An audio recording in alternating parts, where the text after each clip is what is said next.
Alright then. Let me turn down the music a little bit. Hey, you wanna know something funny? I had actually, yeah, if I remember correctly, last I streamed was Sunday or Saturday. Hello Moonwing, by the way. I mean, I already talked to you, but you know, it's always good to make formal, not introduction, greetings. But since streaming last time on Sunday, I had planned to stream a lot more this week, and then I bought and started playing Dwarf Fortress. So yeah, that did not happen. I have been obsessed the last few days with that game. I wanted to stream Monday and Tuesday, but I could not tear myself away from that game. So today I just made the strict rule of, okay, I'm just not allowed to play it today, because if I start, I can't stop. And it has worked well thus far, even though it was hard. And good evening to you too. Yes, glory is a question, and the answer is yes. So then, after that little rant about the allures and addictions of Dwarf Fortress are over, let me silence the music, and, oh, hold on, actually, let me put the music on again a little bit, because I still have to do a few things because before the game can start up.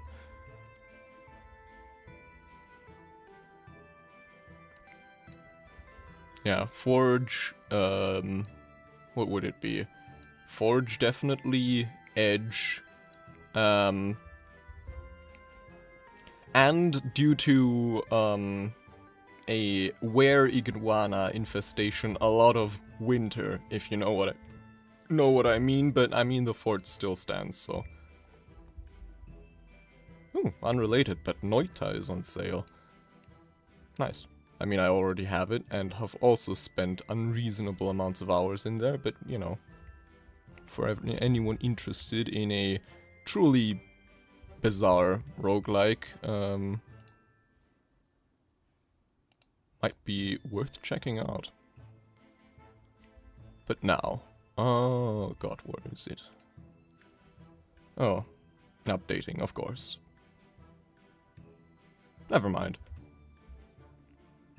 Yeah, Heart 2, a Secret Histories, definitely. I mean, history is a very big part of the game.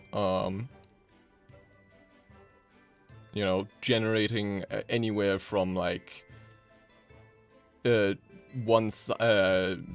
from like 10,000 to 1 million historical events before you even start playing the game.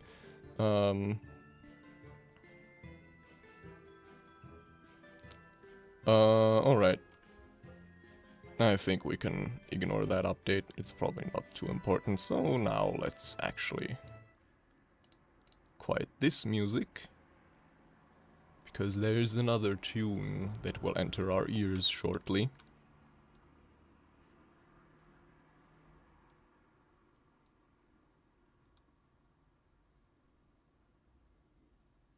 Ah yeah, that's true. The wood grows around the walls of the mansis. As any student of histories knows, the mansis has no walls. Christopher Illapoy, traveling at night.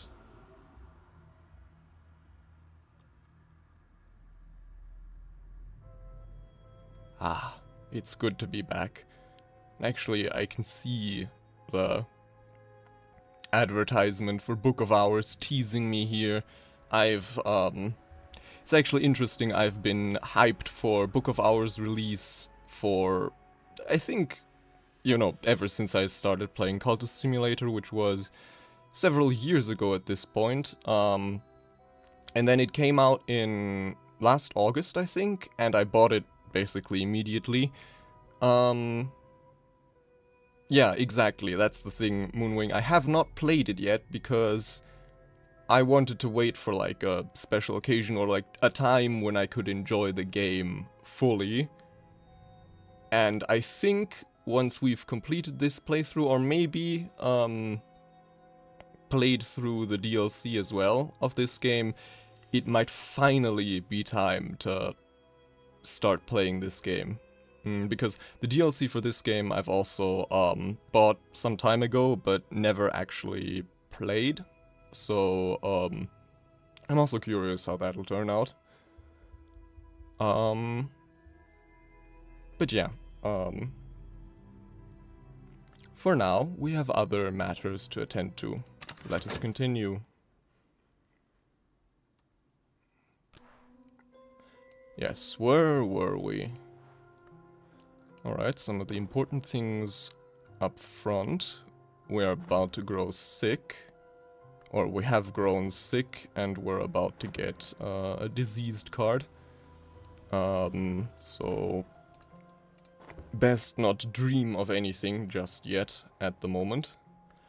Right, we have attracted the first pieces of scandal at Glover and Glover, which now means, in effect, we've lost our first stay from execution at Glover and Glover, but at the same time it also means we can incur demotion without further penalty, which we will do, because, as our funds here indicate, we don't really need the income from the board seat for quite some time. Perhaps, if we're quick about it, not at all anymore, because, of course, we're bound to a destination where money is of no use anymore. How close we are actually to that destination, I'm not 100% sure, but I can definitely say we are very close now. Closer than we ever were. What are we doing here? Studying the histories, right. Fulfilling a commission. Searching the city. Talking to no one. Very good. Now let us continue.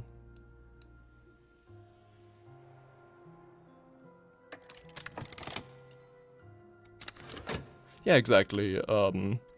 Wanting to be in the right headspace and giving the game due diligence. It's actually, yeah, now that I think about it, I still haven't completed playing the DLC for Outer Wilds because of a similar reason. Even though, I mean, I'm basically done at this point, so now actually would be a good time to finally close that chapter. But at the same time, it's such a special game, I kind of don't want to be done playing it.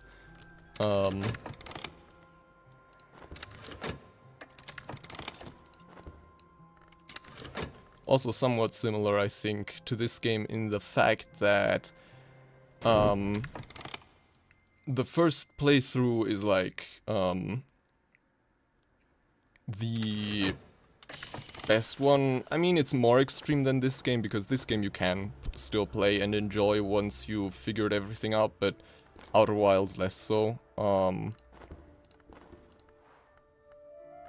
But you know, in that you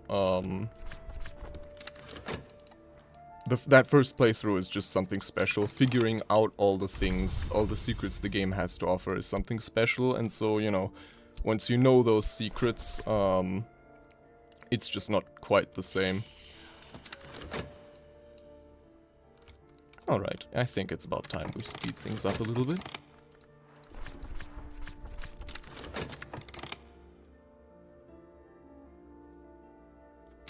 Oh, interesting, it's coming to mobile. I mean, from what I've seen, it's a bit more complicated than Cultist Simulator. So I'll be somewhat interested to see how that'll work.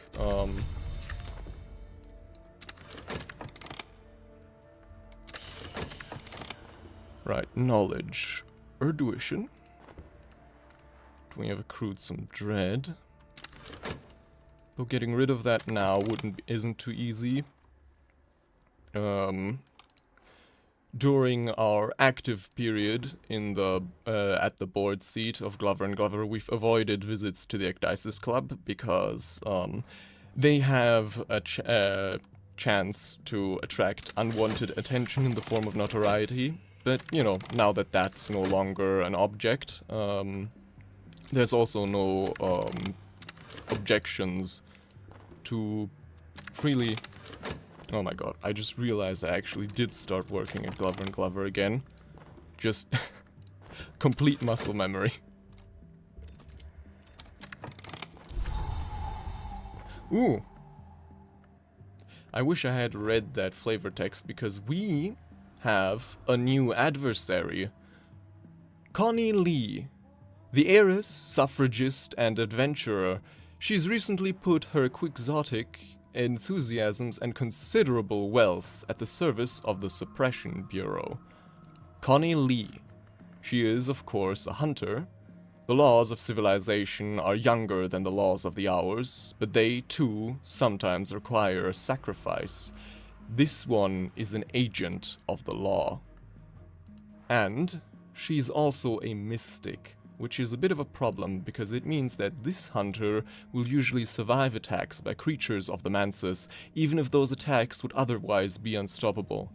The easiest method of getting rid of hunters and other meddlers is of course to send creatures from the Mansus, summoned beings after them.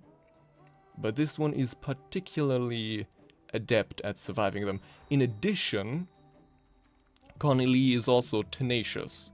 This hunter will survive perhaps one physical assault in 3, even when the attack would otherwise be unstoppable. But at the end of the day, she is, of course, still mortal, even though that she will be compared to our previous adversaries and other, shall we say, annoyances. The younger Glover and Mr. Alden here. Particularly hard to get rid of. Yeah, she is very durable and annoying. It's, widely accepted that she's the, most challenging hunter to deal with, but at the end of the day, sure, she might be very good at fending off creatures from the, Mansus, but we can kind of summon as many as we want from them, and there's only so many maids in the mirror one mortal can stand against.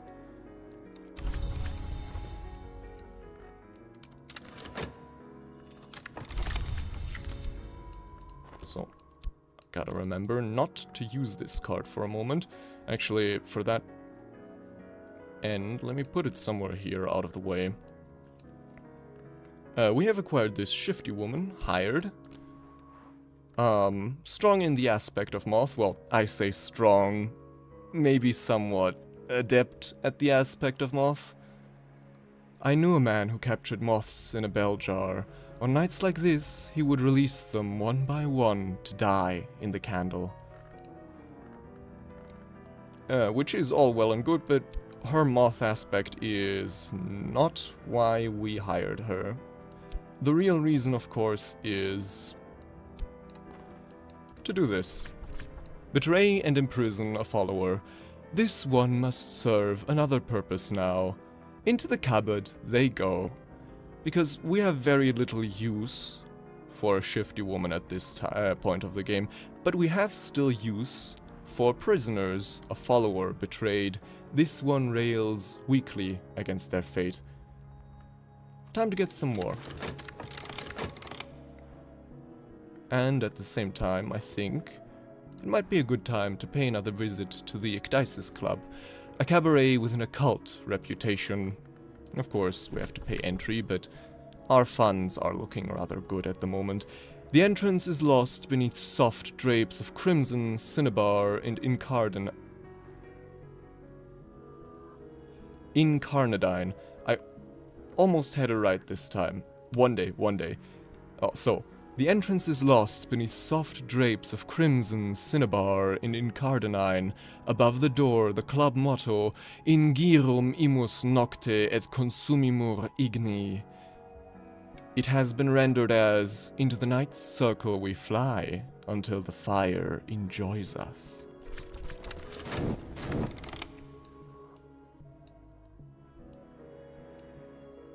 Now, what can we work on? Actually, you know, since we now have Connie Lee here to deal with, maybe it is actually high time to summon something. We have this right, which accepts invocations, offerings, and instruments. Offerings in the form of aspect influences, an echo, a resonance, an alignment, something that will fade soon. One of these influences is this, dread. Usually, something, you know, negative. Yes. Oops, I dropped my trap in that cell. Could you fetch it for me? Why? No particular reason. Just, trust me, it's part of the hiring process. But yes, as said, dread. I've seen too much. A nameless gnawing fear has its teeth in my hopes. An existential horror. Usually, as this says, ill health. It's a bad card, one you want to get rid of. But, at the same time, it also carries its uses. Because dread carries the aspect of edge with it. All conquest occurs at the edge. One who dwells there is blind, and cannot be wounded. Another is strong, and grows stronger. Edge is the principle of battle and of struggle. And edge is what we need, along with a helping of knock. Knock. The knock permits no seal and no isolation. It thrusts us gleefully out of the safety of ignorance. The knock is the principle that opens doors and shatters and unseams barriers. And we will get knock from this consent of wounds. To open certain ways, one must first open oneself. This practice outlines that opening in the name of the Mother of Ants. Nearly every summoning rite requires knock influence. This lore will provide it. And of course, for a summoning ritual is what will use it. And lastly, the... oh god. Elagabalin. The Elagabalin manacle, it does not relinquish its grip, will provide winter. Winter is the principle of silence, of endings, and of those things that are not quite dead. Winter, and with these influences present, winter, knock, and edge, we can summon a servant of the sun in rags. A deep winter's cold to name and draw the maid in the mirror, edge to match her keen cruelty, and of course knock to open the way for her into this plane of reality. Let us begin. Meanwhile, I will take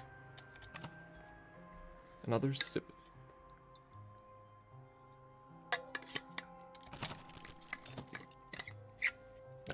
And our dubious little prank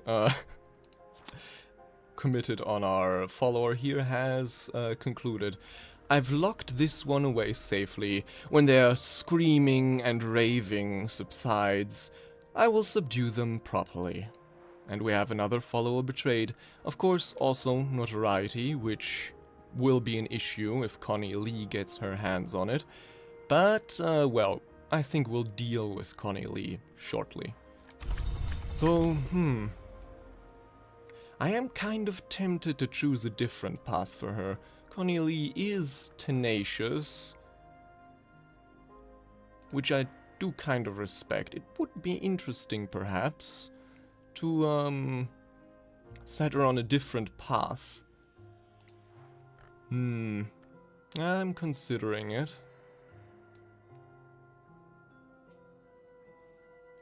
Well, having a maiden mirror anyways isn't too bad of an idea, so we'll summon it regardless.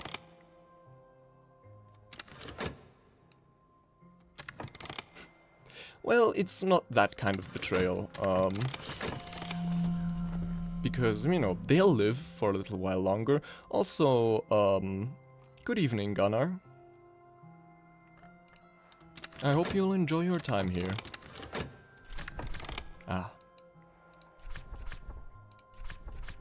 Nightly pleasures at the Cabaret Club.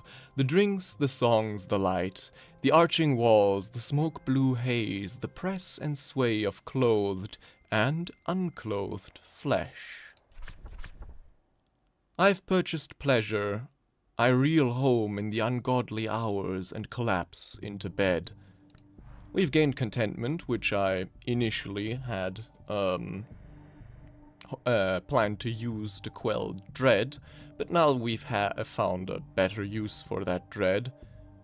Well, this was kind of pointless, but yeah, well, it doesn't hurt us that much, is at least true.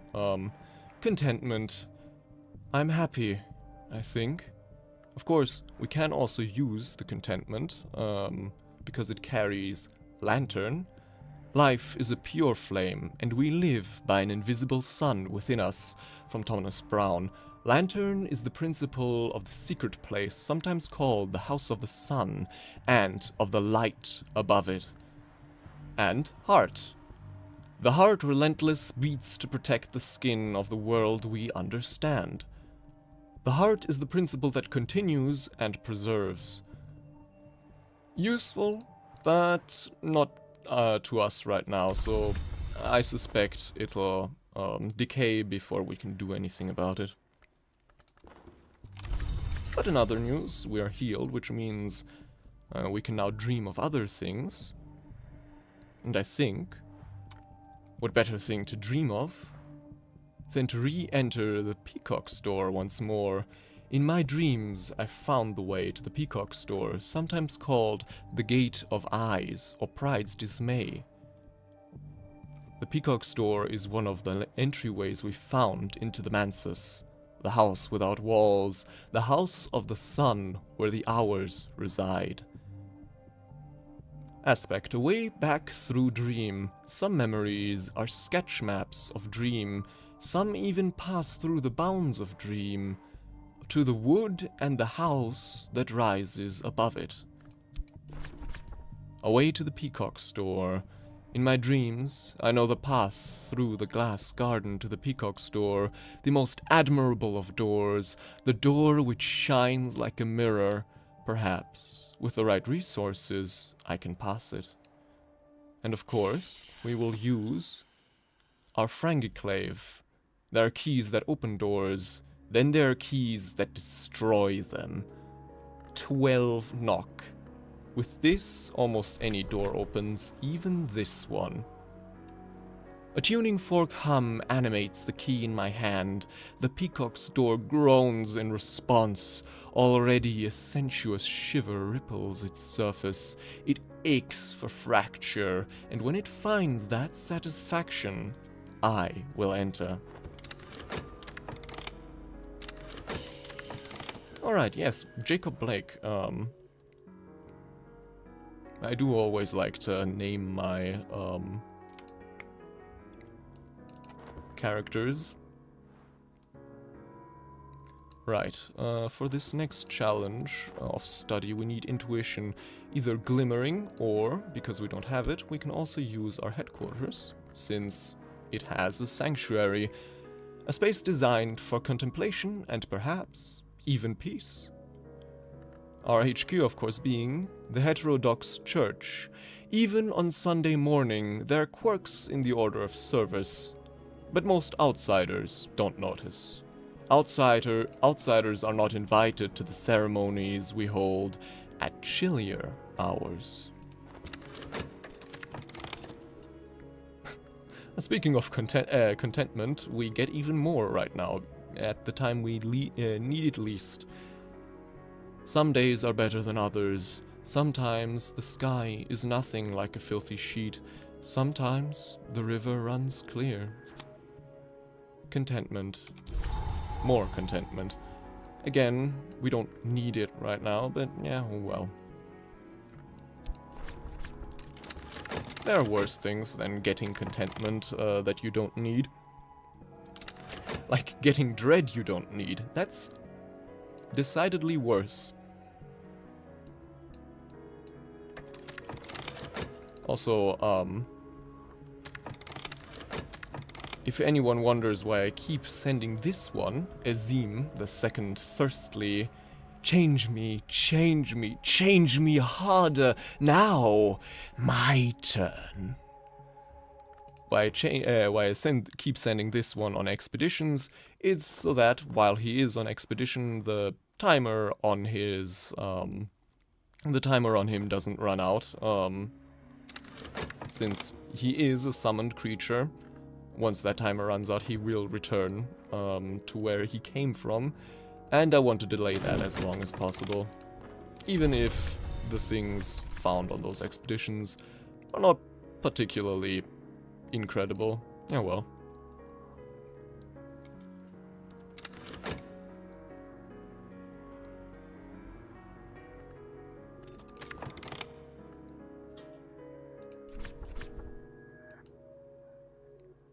Is there something to be learned from the satisfaction of desire, the place behind desire? This is something like enlightenment. Glimmering develops. Glimmering, my emotions run higher than usual. There are things I'll never understand, and those things will always be precious, but just now I am closer to them. Glimmering can be used with study to gain passion. It lasts only 3 minutes, if unused. And, since that won't really be an option, since passion and skill can increase no further, as we have become a never know, the more.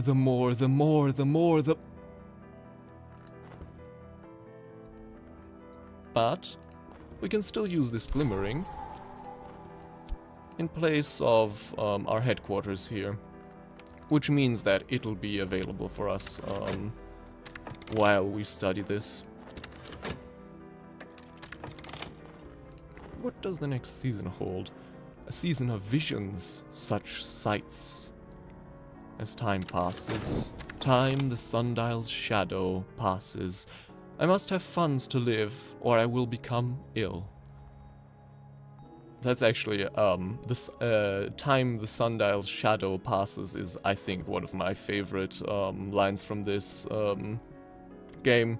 It's very good writing.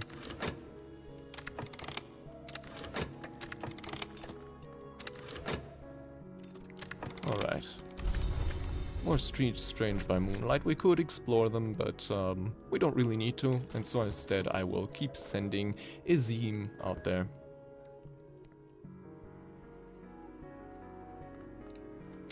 Oh yeah, there is some good stuff there, Moonwing. I've also seen some of it.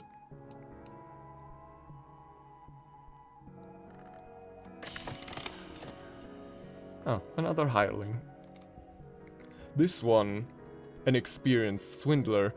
How delightful to be working with you. This hiring may be useful for some expeditions, and can help with hunters and annoyances. This time, 5 moth, and something which I've never noticed until now, 1 grail. Interesting. Not that one singular grail is of much use, but I've never realized that before now. We could also, of course, hire this one too. This one would even be useful for some things, but you know, primarily, of course, to betray and imprison them, but with 5 permanent prisoners and 1 not so permanent one, I think we're well stocked at the moment. That not so permanent one being, of course, Inspector Wakefield. Zachary Wakefield, a melancholy but remorseless inspector of police. Let us be sure he dies in captivity. Him, of course, being Connie Lee's predecessor in handling my case.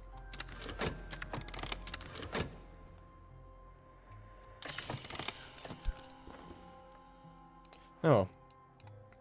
The summoning is struggling against my control. I could use reason to dismiss it safely, which is always reliable. I could try to reassert control with passion, which is not reliable. Or I could let what will happen, happen. Last time we tried to reassert control with passion, which most of the time succeeds. That time it did not. So this time I think I will err on the side of caution and send it home with reason. Pronounce the words of dismissal. Seal the circle tight. Erase every trace. Better safe than sorry. At least this time.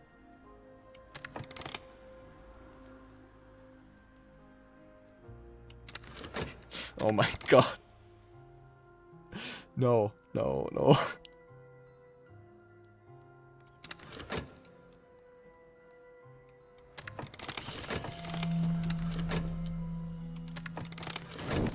That is most foul, Moonwing. That is most foul. Ah. And once again we have returned to the House of the Sun. The house without walls. The Mansus.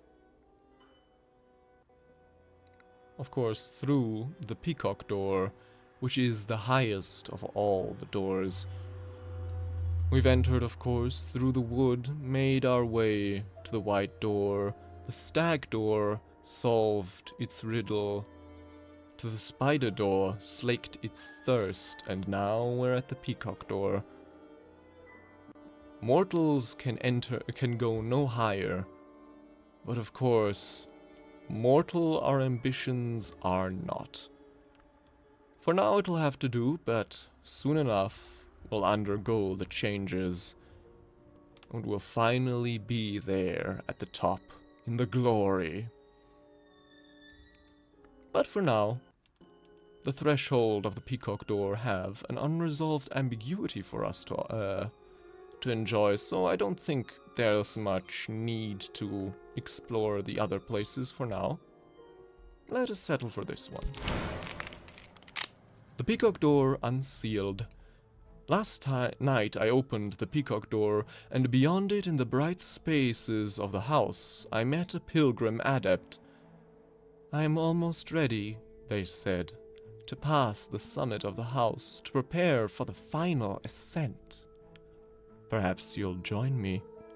I will need allies to fight for my place. Here is a story to help you rise. An unresolved ambiguity. In the Mansus, the hours strive one against another. As the struggles are resolved, they iron out the impossible, exalt the possible, tie the fraying braids of what has been into one golden ribbon of future. Everything is resolved. History becomes the past. There are, however, exceptions.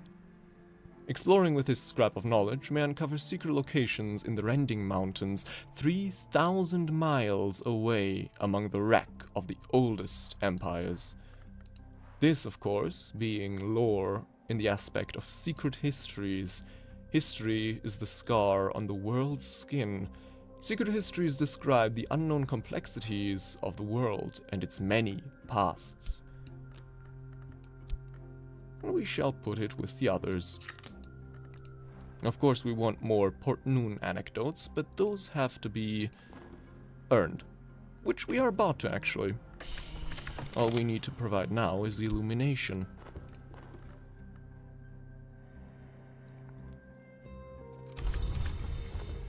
And now, actually, since I do notice that our dear inspector here will no longer be held by his cell much longer, it might be time to use him. The Spider Door.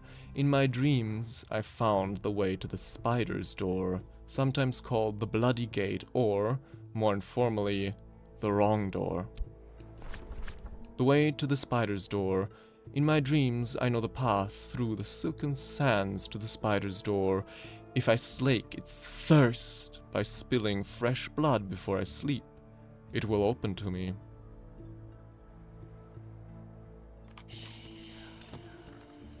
So I think now it's time for everyone to say goodbye to our Inspector Wakefield here.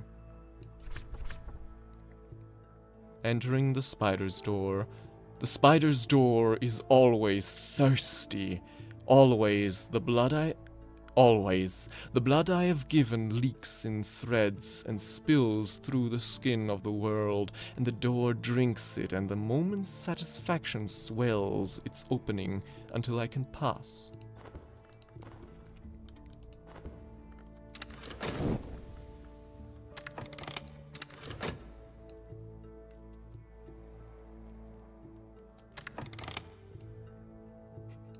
Yes, I mean, I am in no position to judge Moonwing. I am also, very...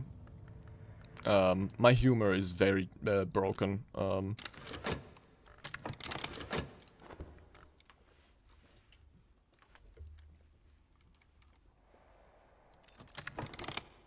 Alright.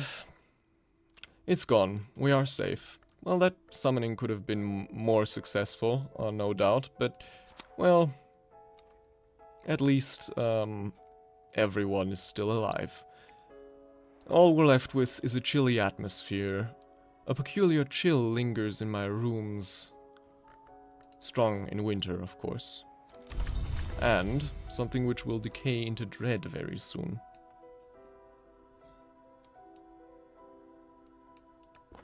Yeah, exactly. It's a one-way field trip into the House of the Sun.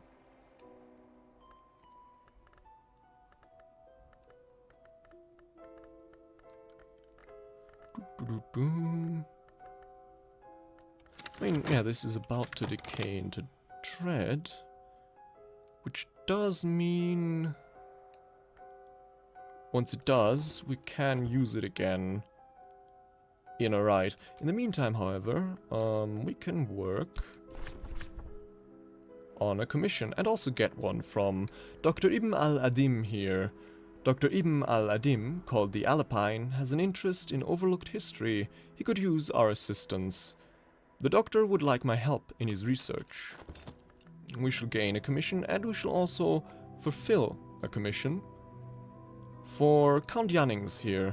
Count Gottlob Jannings represents a continental confraternity of physicians and duelists. He has offered us a commission. This one, on heart. Very substantial, in fact. The Count will pay for information of interest. This time he'd like very substantial research on the corporal mysteries of the heart. Luckily, we have the knowledge necessary. And we can provide the reason and passion needed.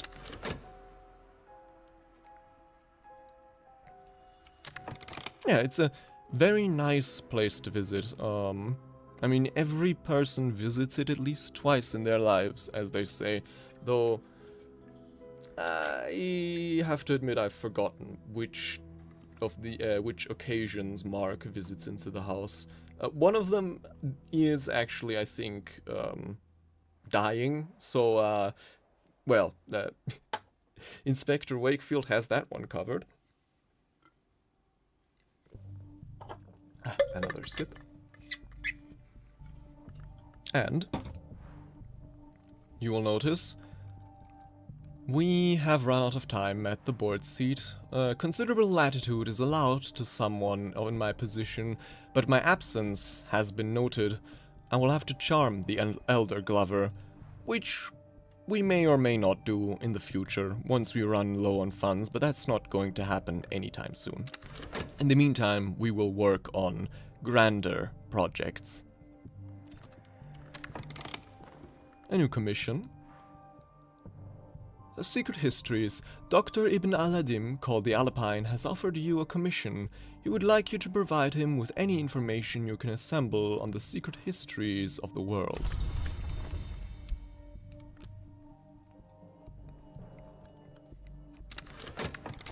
Yes, I mean, I believe for mortals the sight of the Mansus must be unlike any other. So really, I mean, what does he have to complain? We relieved him from work, gave him free lodging for quite a while, and now we're sending him on an all-expenses-paid field trip to a place he could have visited with few other people. So really, like, there's really nothing to complain here.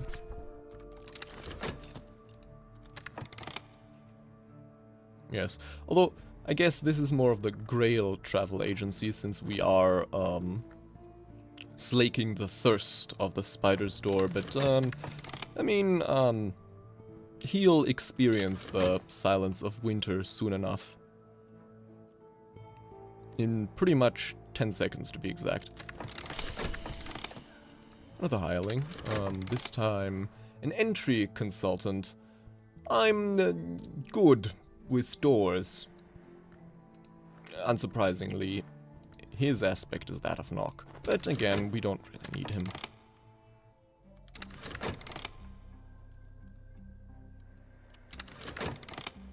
Well, not necessarily, Moonwing.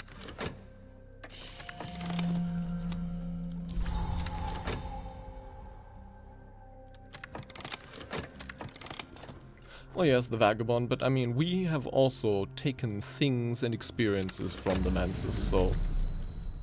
And we're by far not the only one. And now, one of our rare visits to the spider's door.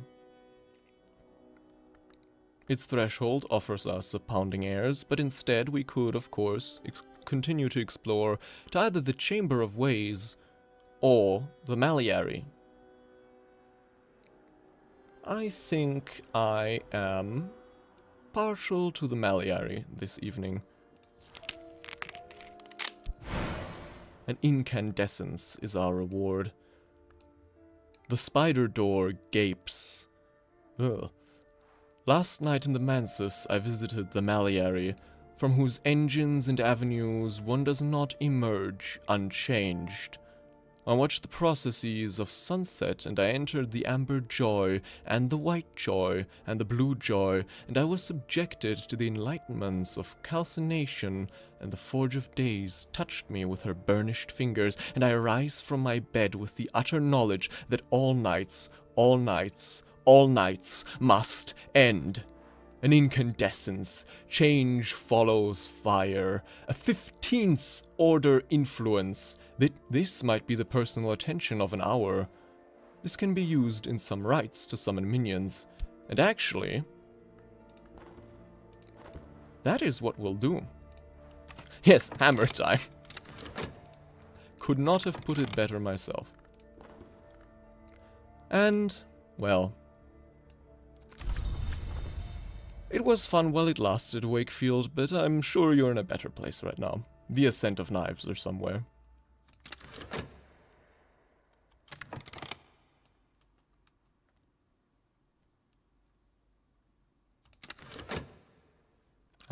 No spoilers, Moonwing. But yes, indeed.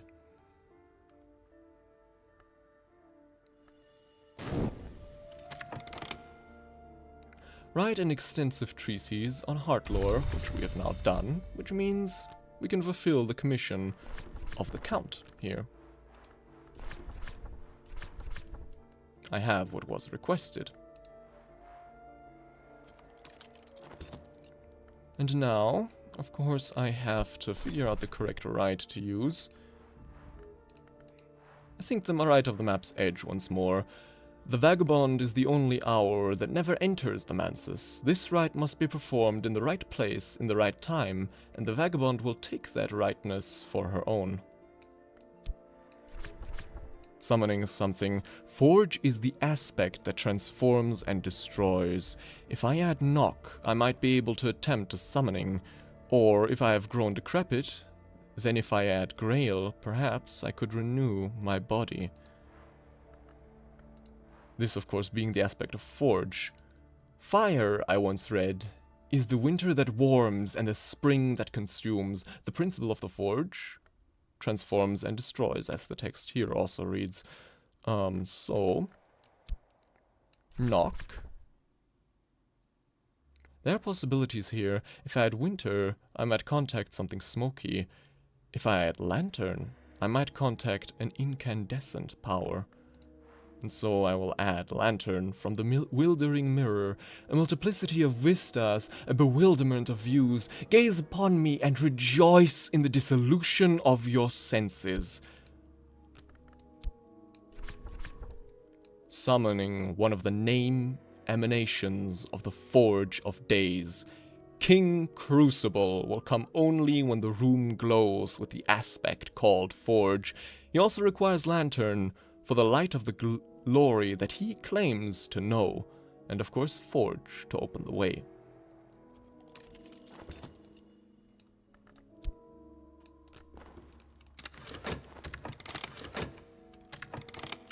Now we of course have this dread, which we will use in our next summoning.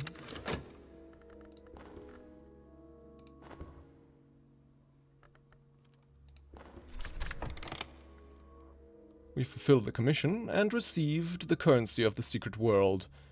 And also, my patron has let a tantalizing information slip. Glimmering and Mystique, along with another iron Spintria. Initiates of the hidden world use Spintriae to pay for services. Iron Spintriae are the lowest denomination and display scenes of murder on their reverse side. There of course are also bronze Spintriae. Initiates of the hidden world, yes. Bronze Spintriae usually display the act of shaping on their reverse side. And silver Spintriae. Silver Spintriae are more valuable and usually display scenes of debauchery on their reverse side. Of course, depending on the size of the commission, will also depend our payment.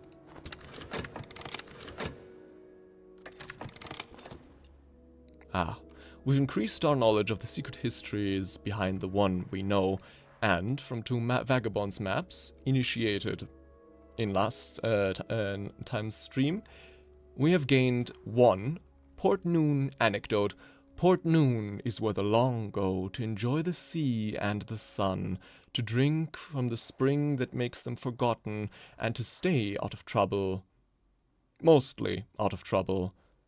The stories you can hear in Hotel Ciervo are golden-dewed, quintuple distilled toasts to memory, served straight up.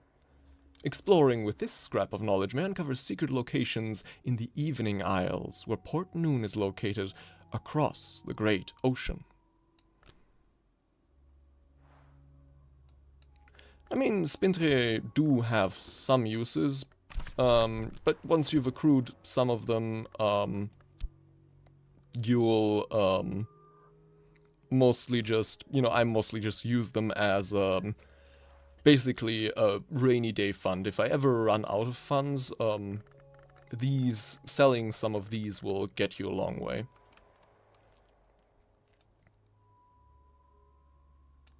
So now that we have a Port Noon anecdote, next thing would be to explore with it.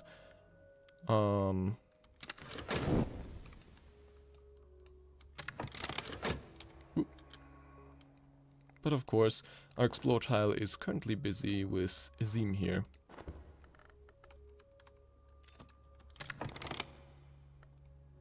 Of course, we have not hired anyone.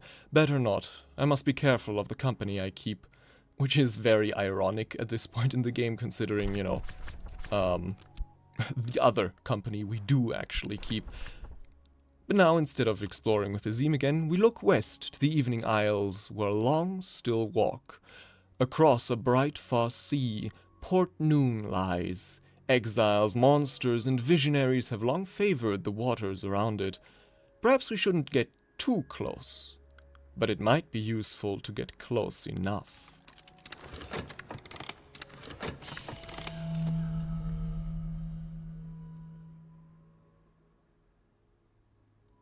In the meanwhile, I think we might speak to Azim, talk to something I've summoned. Not everything from the Mansers can speak, but everything can understand mortal speech, even once it has passed the white door. Talking about not any specific subject, more so talking as another way of preserving him, while we, you know, search for the Evening Isles.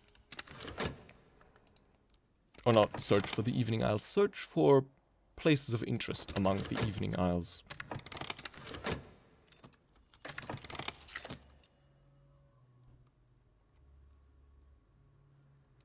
Well, yes, I mean, you'd be surprised how quickly funds can go away with reckless spending, but I mean, odds are we won't really have to draw on it that much, but you know, oh well. And we have summoned something. He can hide in a candle flame if he must, but there he is in all his bonfire pomp. After I speak with him, the skin of my face and hands will be pink, as if from too much sun. Here he is, King Crucible.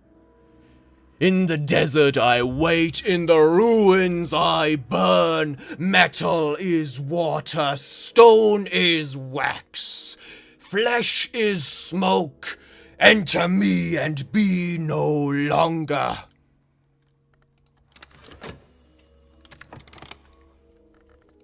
"12 forge, 12 edge. Edge, of course, being the principle of battle and of struggle. I have already mentioned that, yes. Ah, and once again, our ambition gnaws at us. Exotic cravings, what hungers drive us? Mortal frustrations, what hungers drive me? The Watchman's light. Even in waking hours, I've begun to see new colors. My curiosity is becoming a physical need. My eyes will be thresholds. It is almost time to perform the work and begin the changes, but I must have enough lantern aspect. Exploration might find more. We're very nearly there. We've grown restless, dwelling on our dedication to enlightenment. I have dedicated myself to the pursuit of higher understanding. I must see beneath the skin, whatever the cost. This makes an enlightenment victory possible. I must be a true initiate of the Mansus. I'll need to work with lantern aspect to allow the Watchman to see me.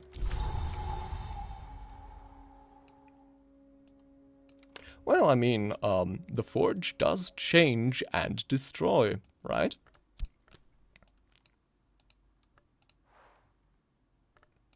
Right, King Crucible, very powerful, but not just that.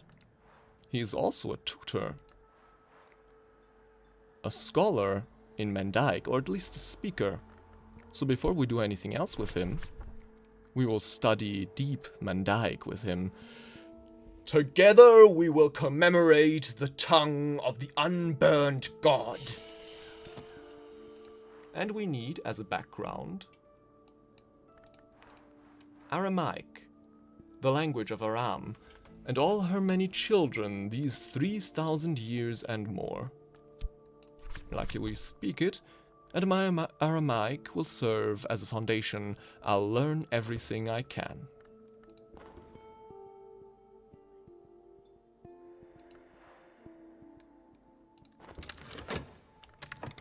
Alright, now, actually, now that that summoning is done, we still have this dread to deal with, or actually make use of. Let's try the earlier invocation again. Hopefully this time there'll be no unwanted interruptions.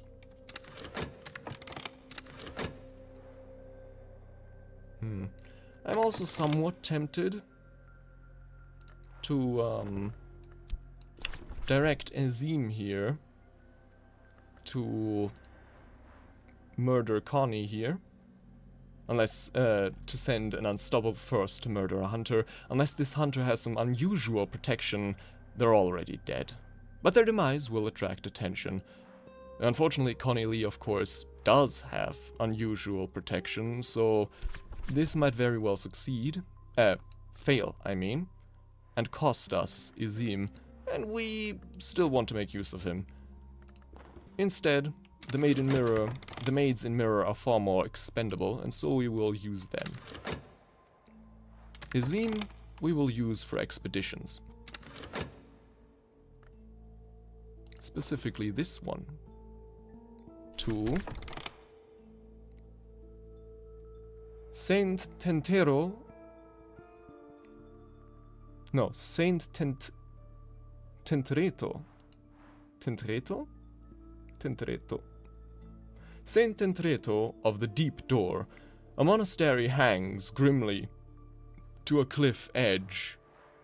It should have fallen to the sea by now, but, we have read, the monks drowned victims in a deep pool beneath to win the Sister Witch's protection from the sea. One more year, one more year, one more year. Each and every single year. Sounds a bit, I don't know, rude maybe. So maybe it's time to put a stop to that, you know.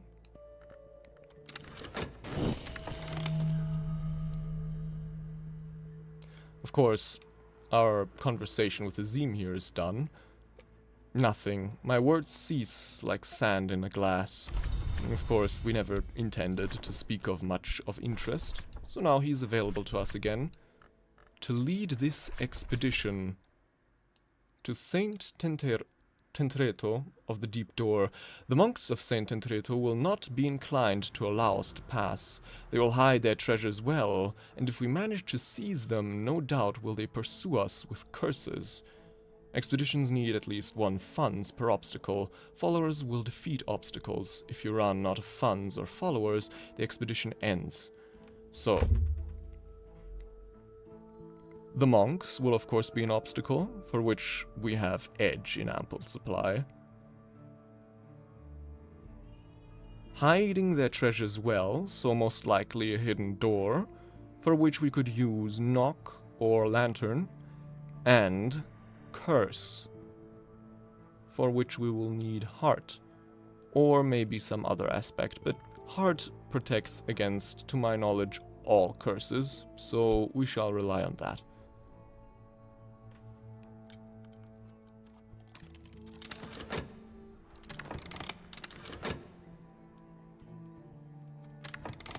Oh, the wrong kind of attention. The city is rife with journalists and detectives and other meddlers. How long will they leave me in peace? An adversary is asking searching questions about my activities, and they found our notoriety, which no doubt they'll use to construct tentative evidence, but I think we could manage that.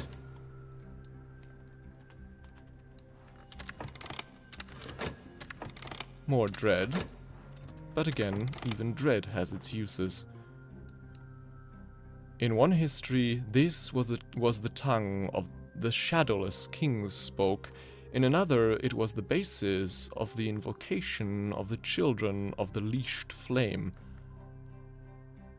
The children, one of those two, the shadowless kings or the children of the leashed flame, I think were the Forge Long that in one history conquered much of Europe in the name of England.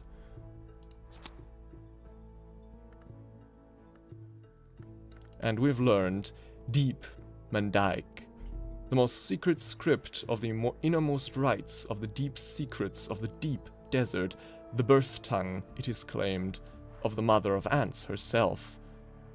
Some books must be translated before they can be read. And now, King Crucible, of course, is available to us to join the expedition with the others. And indeed, the obstacles before us, for once actually, are not the sea, since this place seems fairly accessible through normal means. Will be a hidden door. Hidden doors can be found with lantern or knock. Monks. Contemplatives blessed or condemned to service here. They're bound by their curious vows. We can murder them, or deceive them, but they will not be seduced, so unfortunately Azim's grail will do us no avail, but his and King Crucible's edge will suffice, will be more than sufficient. And a fifth eye curse. We need Heart or Winters to suppress this curse, otherwise it will not keep us from our goal, but it may trouble us later.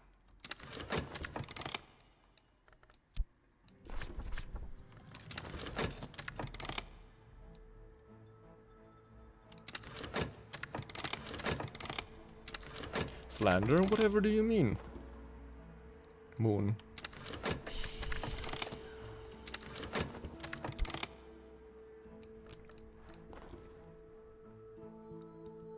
Here's what he needs. Alright, more heart.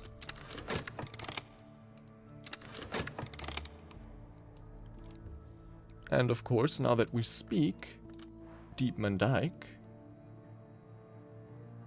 Alright, the definitely false and fabricated evidence that definitely does not contain any evidence of our numerous crimes.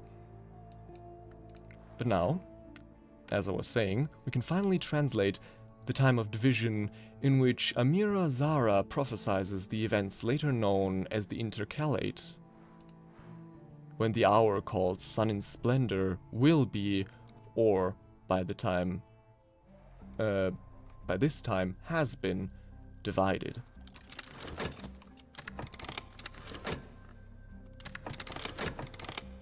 Oh, again, really. Whew, good thing that we've caught it in time.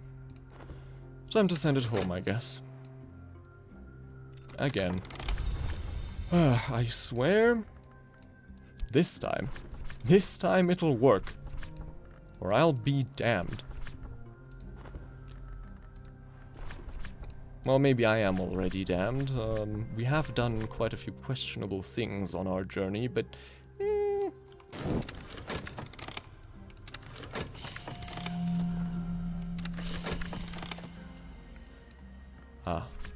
monks. An order of guardians bound by oath and customs. They are too steadfast for the Grail's seductions. I'm sorry, Azim. We must defeat them with edge or bedazzle them with moth. We don't have any moth at hand, but we have plenty of edge. Our strength is all but irresistible, in fact. We will dapple the earth with holy blood.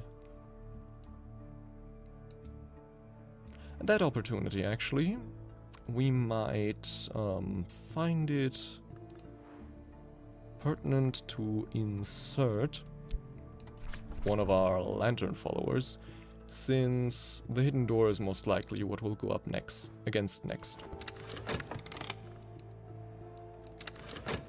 And we'll need both of them for that. Oh. I'm safe for now. My adversary has not enough evidence to bring a case against me, and they found no new clues. Well, it's less so that they don't have enough evidence, it's more so that they failed to connect the evidence to anything meaningful, or to me.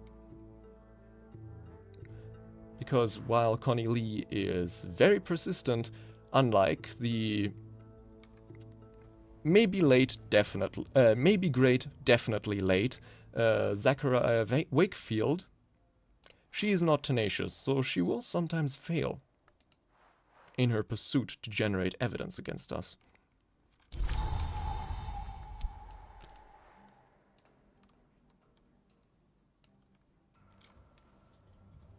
Yes, I mean, there are other ways to learn Deepman Dyke, but they are very hard to accomplish.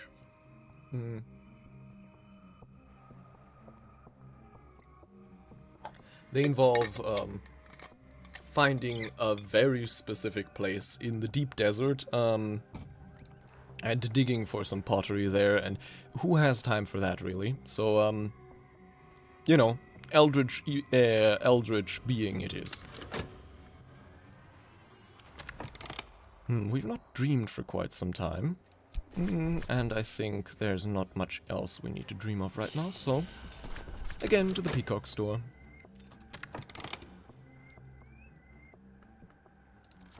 More restlessness.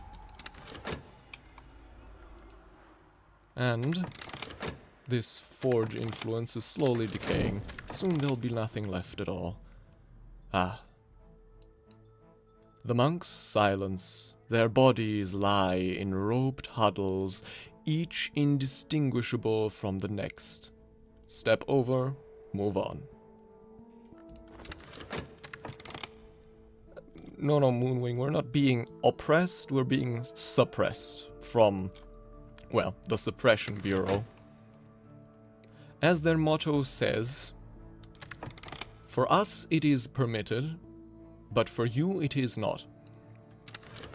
Well, their motto says that in Latin, but I don't remember the Latin text. So anyway. Right, we've translated the time of division. Time to study it, to read it.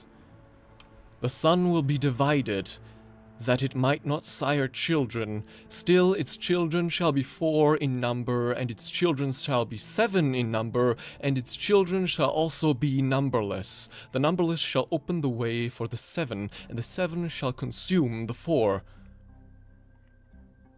Shall consume the... Interesting. 7 shall Huh. I wonder what that means. Now we'll time to figure out. Find out.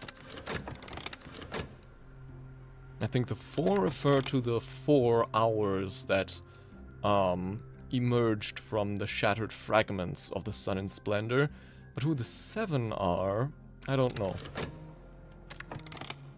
Well, Moonwing, at least they are honest about their double standards, you know, including them in their organizational motto and all that, which in its own way perhaps is admirable. Are you kidding me? Again! Another rebellious spirit.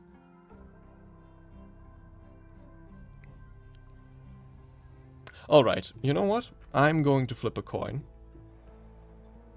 Tails, and I use reason once more to dismiss it safely.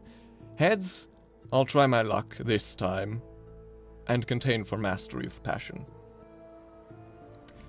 If something goes wrong, I'll have to live with the consequence, but at this point, there's not that much we could lose. Heads it is. Contending for mastery. The things from outside the world have many weapons, knives and riddles, fire and despair. I have weapons of my own. This will usually, but not always, work. Let's hope it does. Let's really hope it does. So the expedition continues. Next up, I suspect, against the hidden door. So...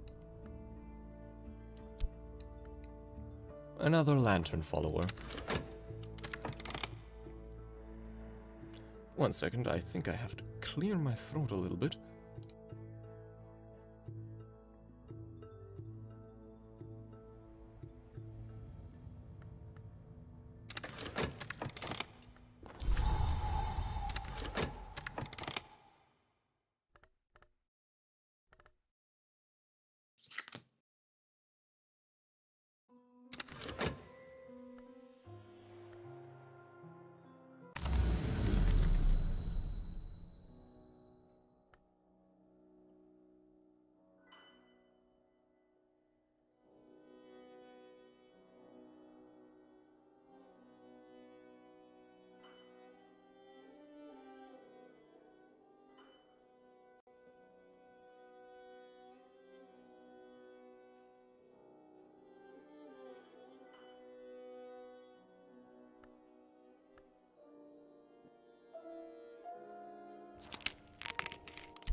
Oh god, thank you. Thank you for catching that. Yeah, I muted to clear my throat, but then of course, I forgot to unmute. So, luckily not much has happened since then. I think. So, let me just read this text again. When I visited the Red Church last night, they told me, between their clawings and their caresses, that the flower maker had visited but lately with his nectar and his promise. I woke twined in sodden sheets, with the aramanthine nectar brimming in my hand. I captured what I could of it. Only a few drops, but it will be enough. Aramanthine nectar, one of the flower maker's many gifts. In a brighter age, it might have bestowed immortality. In this blighted history, it is still an unparalleled sweetness. We'll put it with the other aramanthine nectar. Maybe it'll come in useful in a rite sooner or later.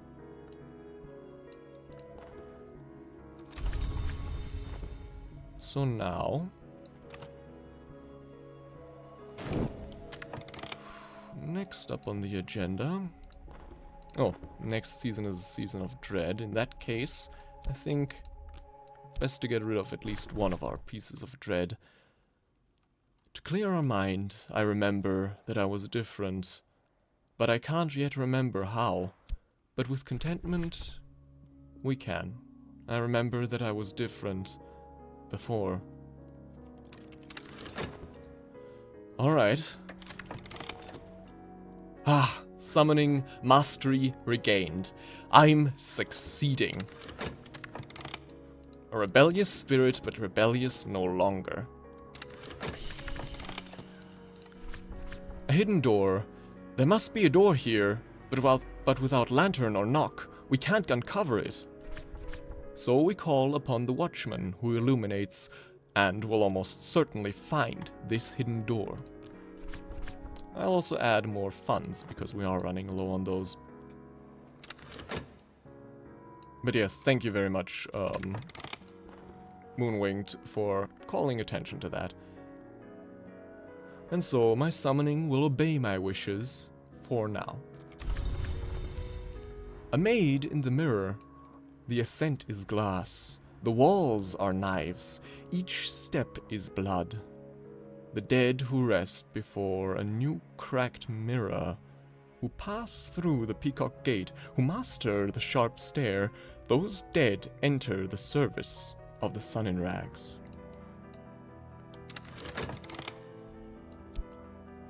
And we will make use of this maid in the mirror at once to, well, send an unstoppable force to murder a hunter. Of course, Connie Lee still has her mystic protections, but even if this one fails, which, in all fairness, it is quite likely to,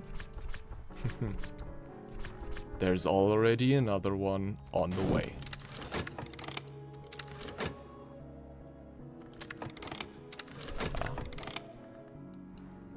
Time of Division. We've read it now. Amira prophesizes 4 great wars before the second dawn, when the sun in splendor shall rise again. She cautions, sunrise is blood, and I foretell now that the sun shall rise from blood, yet not the color of the blood, nor the hour of night. She concludes a rite that she speculates will be necessary for the second dawn. Oh, you flatter me, Moonwing. But thank you. Your flattery is very effective. So, Time of Division, reading it has given us dread. We've seen too much, indeed. But we've also gained fascination.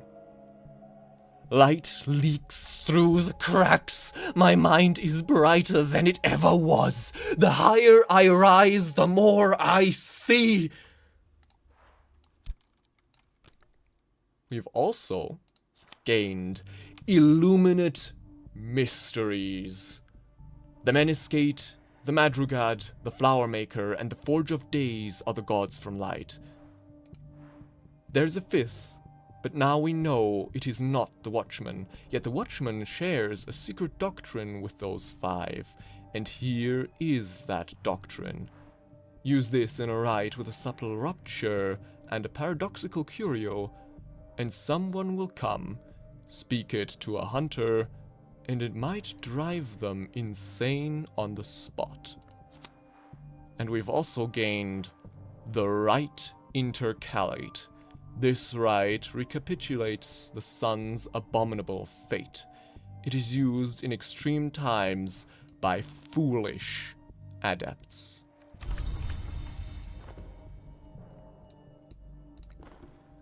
The next season is one of dread.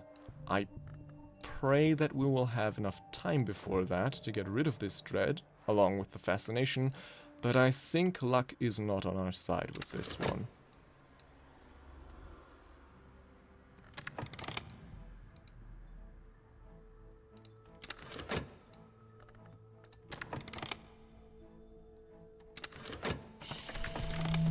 Oh, unfortunate.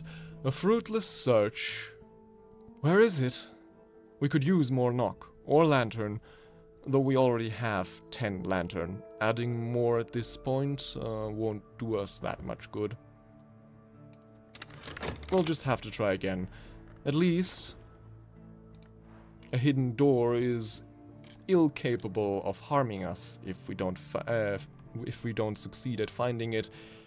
Much different from, for example, armed guards, who, if we fail to overcome, will harm us. A hidden door, by comparison, is a lot tamer. It'll just cost us time, and a bit of money, but at least of the latter we have an ample supply right now.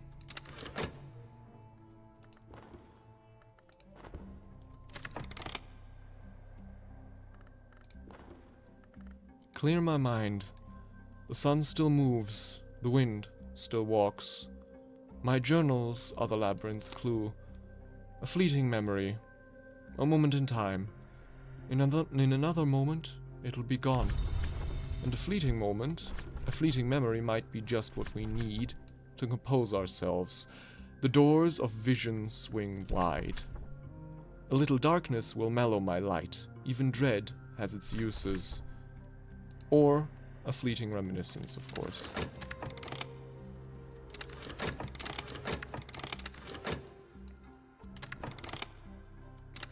Fruitless search, but of course we can try again.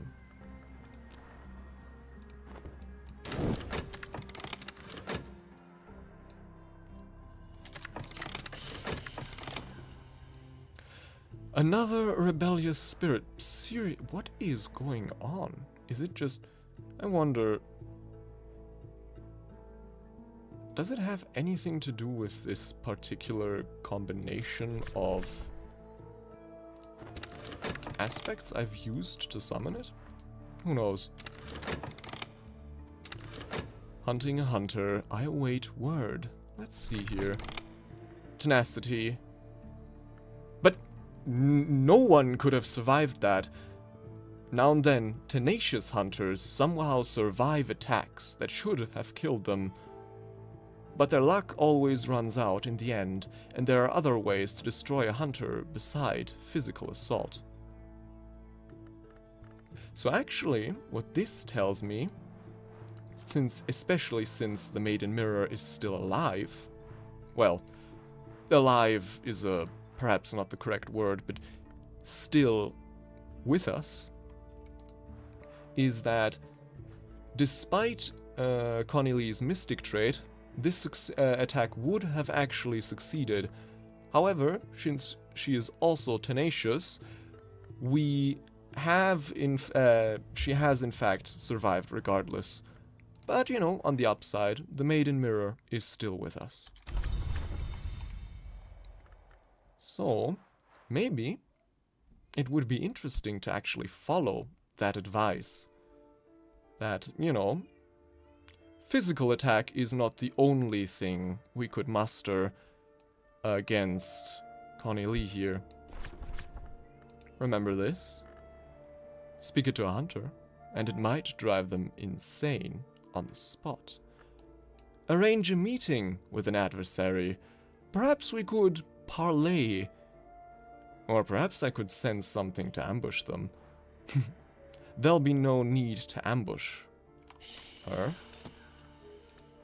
All we need to do is to share a terrible mystery of the glorious lore. This is the secret doctrine of the door in the eye. Open your ears.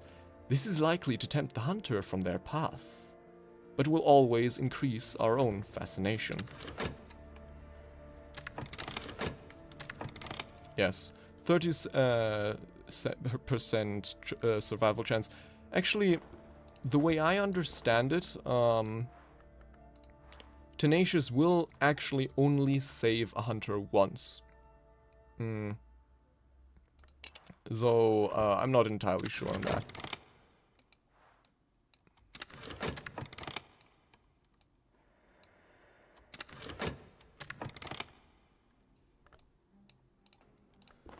Right.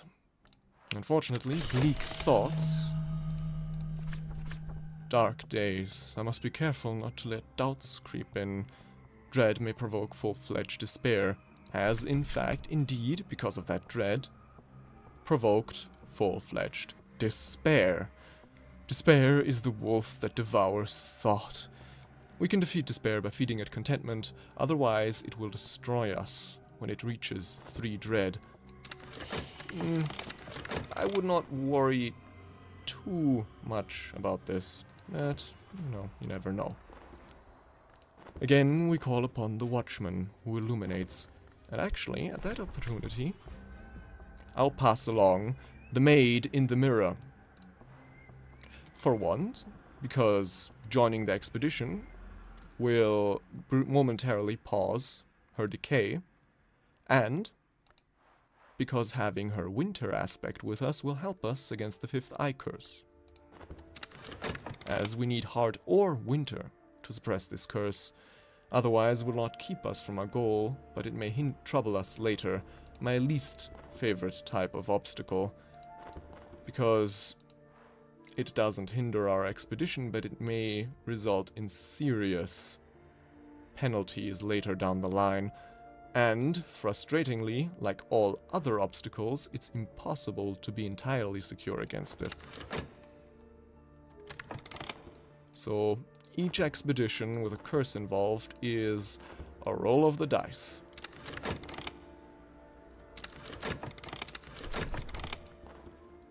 Alright. The Maiden Mirror is gone. We are safe. They've left behind a chilly atmosphere, nothing less. Nothing else. I think, we don't need to bother with another Maiden Mirror for now. Instead, we shall fulfill this commission with this Furnace Panean. No, not Panean, what am I reading? Furnace Paean. Paean? I have no idea what that means, but this is the hymn the heat sings to the iron. If we imitate it faithfully enough, we will parch our lips and crisp our tongue, but oh, the rewards. Use this in a rite with a consecrated lintel and a little refulgin, or other resources of equal power, to summon King Crucible. Of course, there was no need for that. We've summoned it through through different means. Said other resources of equal power, of course. Yes, the forbidden panini. This is the hymn the panini maker sings to the bread. If we imitate it faithfully enough, we will burn our tongues and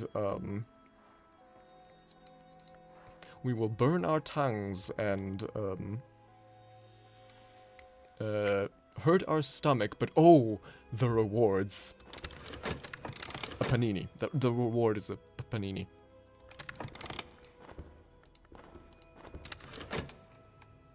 Actually, imagine if that's actually how it works. You know, like a secret invocation, and you can just say that kind of in the direction of a panini, or I guess in this case iron, and it just forges or cooks it instantly.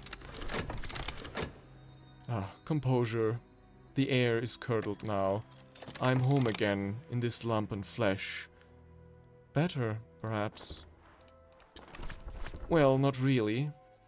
We're still affected by despair, but well, at least for a time, we feel perhaps not quite as bad as we could. And maybe, by calling it an early night, and with a little luck, I'll wake refreshed. And sometimes this will provide contentment. Often it will do nothing. Occasionally it will create dread or fascination.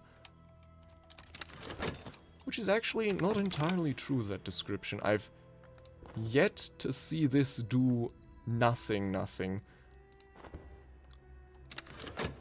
I mean, oftentimes we'll get neither of these three things, but in that case we still get a fleeting reminiscence. Ooh, loud engine noises. I should probably close my window. 1 second. Closing window, window closed. Window has been successfully closed.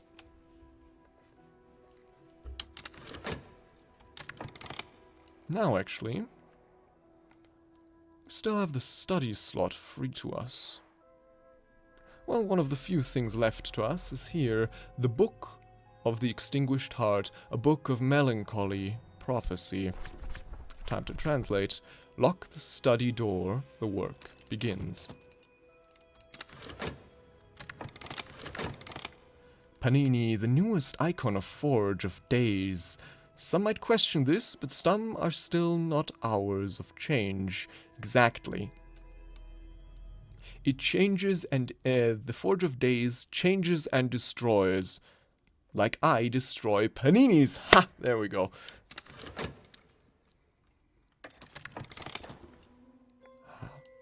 Visions of glory. Your account is too much for the hunter. Their eyes grow wide and bright. Their smile becomes dreamy. In the days to come, they will forsake everything they once knew. Connie, a renegade. Connie's thinking things over. Now, she's no longer a hunter. However, she is now a maverick, a student of the invisible arts with an agenda of their own. A rival. And an idealist. Idealists cannot be demoralized, although sometimes their ideals can be turned against them. They're also suspicious. And a disciple, but not one of ours, of course. So now, we have lost one hunter and gained one rival. Maybe this will turn out to have been a grave mistake, but on the upside, she no longer has her tenacious and mystic protections. So maybe this is for the best. Oh, are you kidding me? Alright, despair and a trembling in the air which is about to become visions at the same time. Ah, this game does love to layer it on thick. A trembling in the air. The sun flickers like a shadow. Dreams ripple behind the surface of mirrors. I must be careful not to drift from the waking world. Fascination may provoke visions. Fascination will provoke visions. But, in more positive news, we have finally found a way through the hidden door. Faint lines in stone, a surface that yields to pressure. We found it! The hidden door moves, with a grating shudder and a shower of dust. Now all that's left in front of us is the curse. We have more than enough winter, but it's never enough to be entirely certain. And a second dread. Troublesome, troublesome. What does the next season bring? Season of suspicion.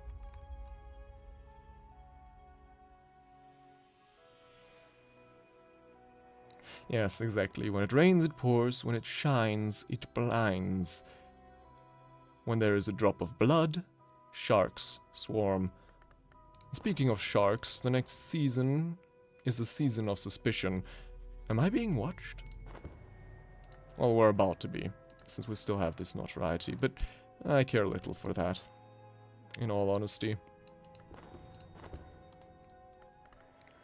So, we can of course hand in this commission and also work on one of the others. We could, of course, additionally summon something, but there's really not much use to that right now. So, let us pray this early night gets us what we need, which would be contentment or fleeting reminiscence. Though it's impossible to be sure. Fulfilled the commission, and have been rewarded with erudition, as well as with mystique, of course.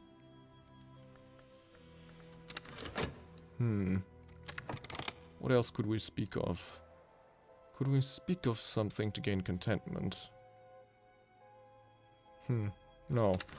Not that I know.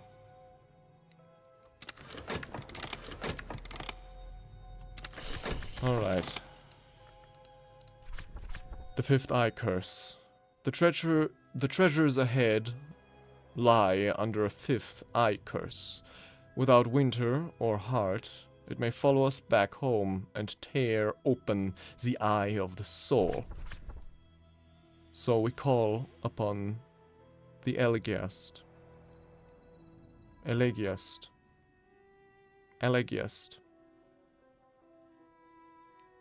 Elegia.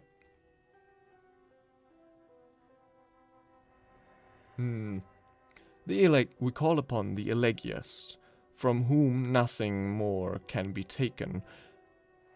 The Elegiast knows, or maybe it's Elegiast. That makes more sense to me. Elegiast knows what is already lost. His power will almost certainly protect us.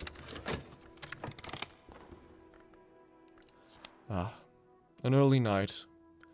Sometimes I have dreamt of a tall woman in a sand-colored coat who stands at the foot of my bed, smiling as she watches me sleep. In that dream, she turns her head with the swiftness of a bird, and her fingers flex like talons. I do not think I dreamt of her last night. If I had, I could not have slept so soundly. Oh! I just finally realized, I think, who that might be. I've always wondered who that tall woman in a sand-colored coat could be. There's a chance it could be the vagabond. Of course, usually depictions of her, at least the one depiction of her I have seen, do not show her as being tall at all. But she's an owl, she can freely change her form more or less. Could of course be someone completely different, but who knows?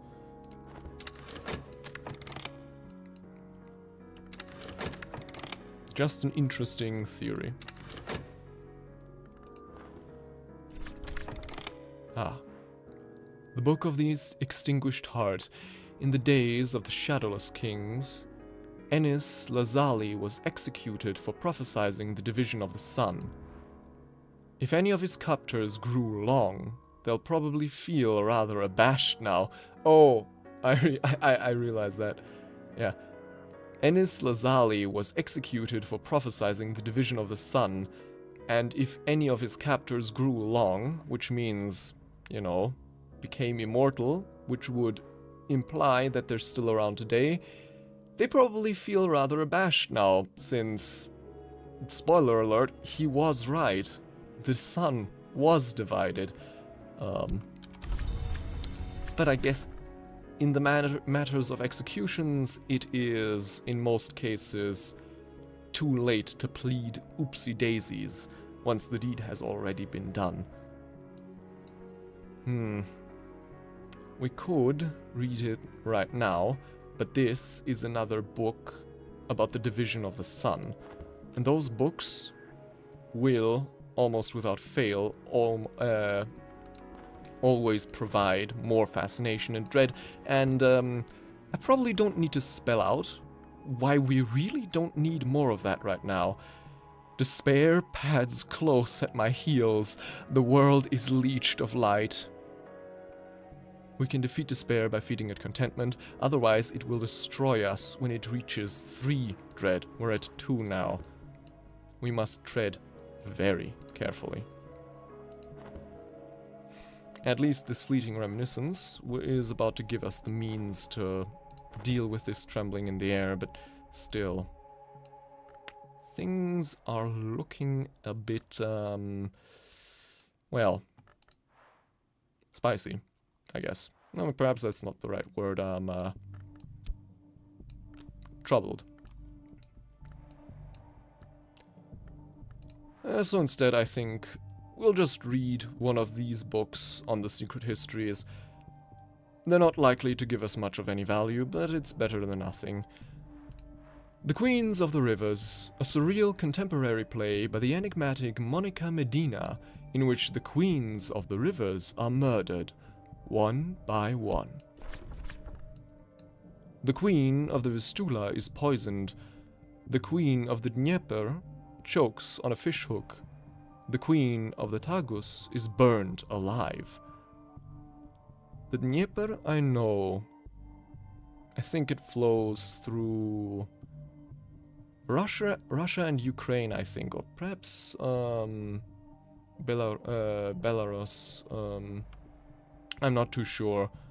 But the other 2 rivers, I don't know.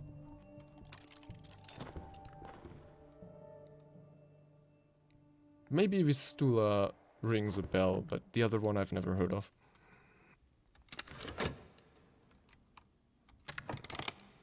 So, we could, of course, out of desperation, purchase a tincture of opium, but if it can be avoided at all, I'd rather avoid that. So, instead, we'll try luck by calling it an early night.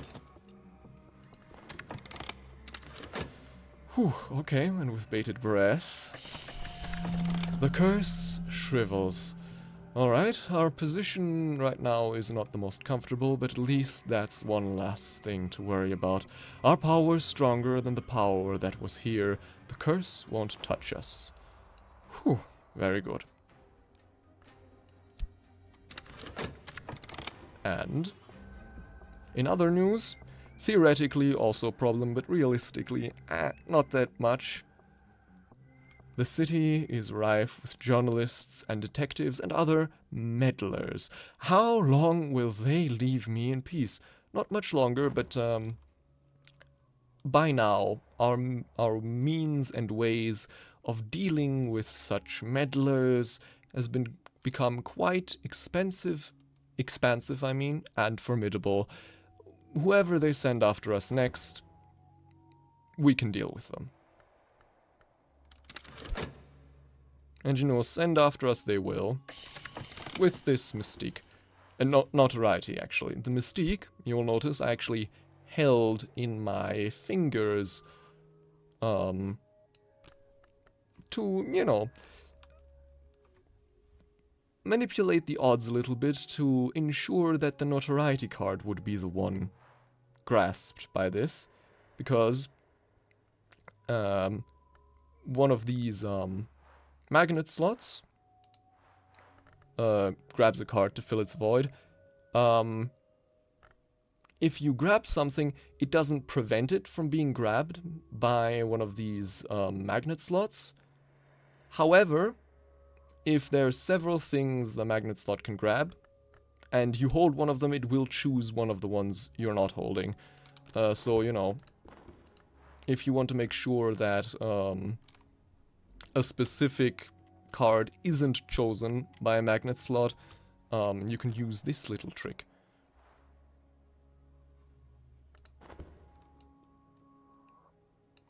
Yeah, exactly.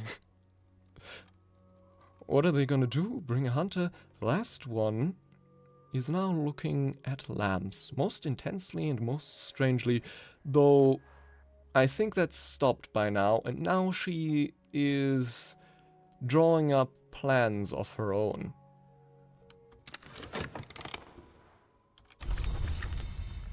She might become an actual threat later, or sooner. But, she could, if coaxed in the right directions, also join us. So, what could we work on next? Yeah, surely, more commission work.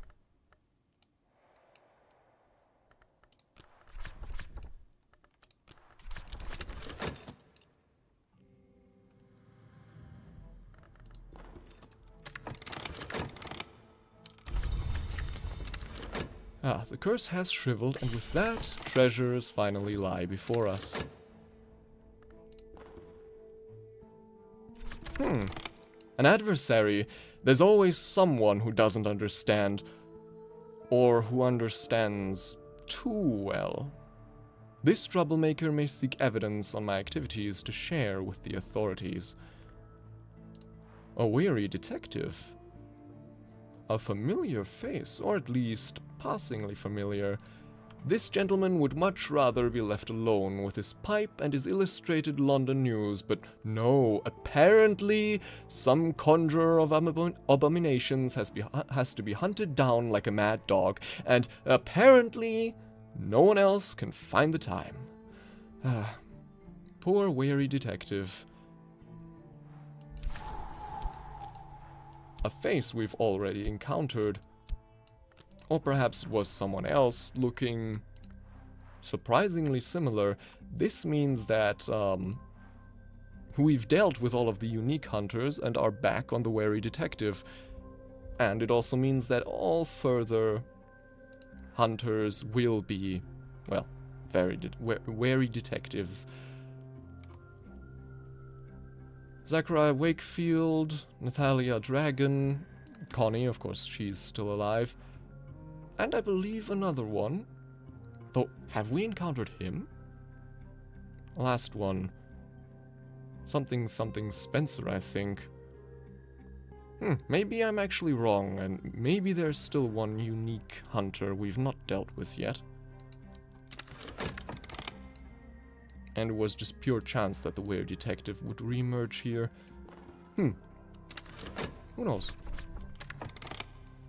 Ah, the Queens of the Rivers. The culprit, the murderer of the queens, it transpires, is the audience. The surviving queens are directed to execute whatever audience members do not escape. A surprisingly lucid epilogue suggests that the correspondence of river names with historical events does provide clues to secret histories behind our own. Quite the hazardous play to attend, I imagine. Though I imagine, at the same time, on the high seats in the lodges, you'd be rather safe from the wrath of the actors. So, we've gained an occult scrap. Pretty much useless to us, but, well, it's marginally better than nothing. And there's not much else we can study right now, so let us study Hersor's Introduction to Histories. The 17th century mystic and antiquarian Claude Hersor describes divergent incidents in 5 major histories. Yeah, it is kind of similar to that. The prologue warns at length of the iniquities of one Julian Cosley, a former colleague who Hersor now describes darkly as a worm of worms. Huh, interesting. A worm of worms. It seems Cosley advised Hersor early in the writing of the book, but Hersor later became suspicious. I wonder if that's just an insult, an occult insult, or if he's actually related to the worms. Though in what manner, I couldn't really imagine. Let's read it regardless. Oh, speaking of Hersor, here's Hersor's nightmare. Down I go.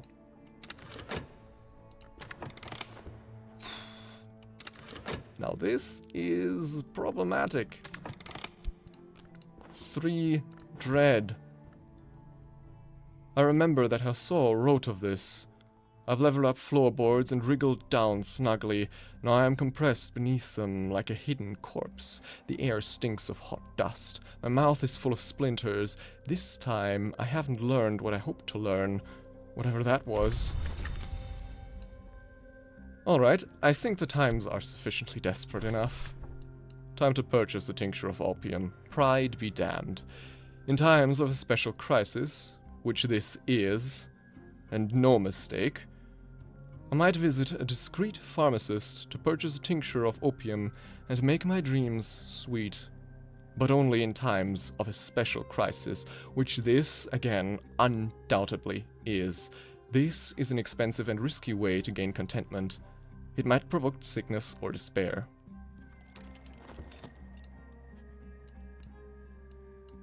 Well, yes, of course, please do give your full attention to the pasta. We would not want to offend the Forge of Days by creating something inadequate.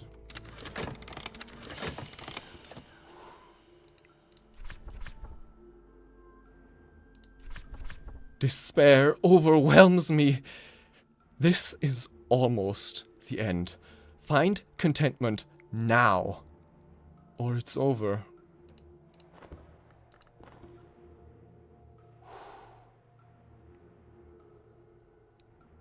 This is very, very dangerous.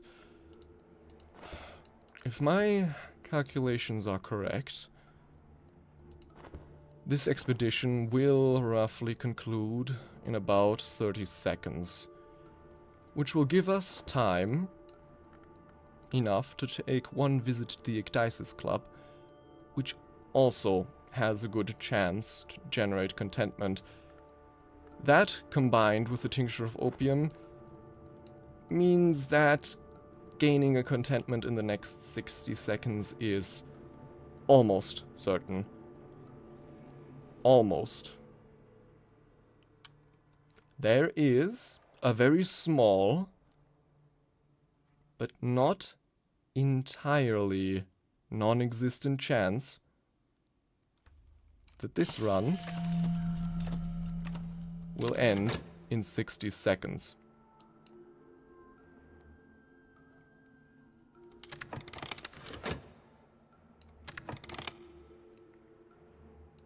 I'm thinking feverishly right now, is there any way to gain contentment through talking? There is, I think. But we would need a lover for that. Something which we've never bothered with. Perhaps that was our mistake. At least the visions abate. The solidity of everyday banishes phantoms. I tether myself to the everyday. Each fleeting memory quells one fascination. And the world is as it is. Mirrors are calm. The sun is steady. The glory recedes. I'm sane, if that means anything. We will know if that means anything in 60 seconds. Yes, and it does devour thought. Quite ironic considering we have just indeed averted a 5th eye curse, which would have also devoured thought, but for once actually in a much less unpleasant way. A very unpleasant way nonetheless, but a non-lethal way. But speaking of that expedition, it's nearing its end. The first tremors. Here we are in the cave of the deep sea pool beneath the monastery. Dark water shivers in the light of our lamps. As we approach, the level of the water suddenly drops. There are no tides in this sea. What's happening? Curious. We finished a manuscript. We could hand it in right now, but...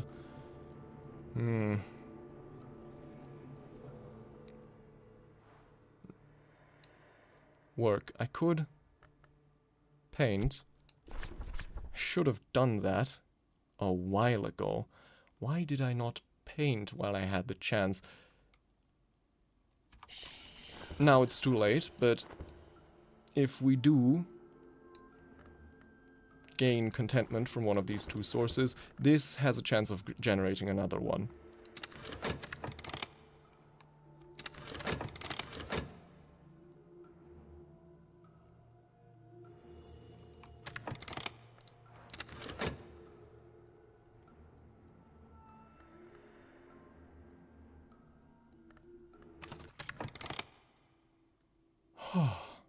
Okay.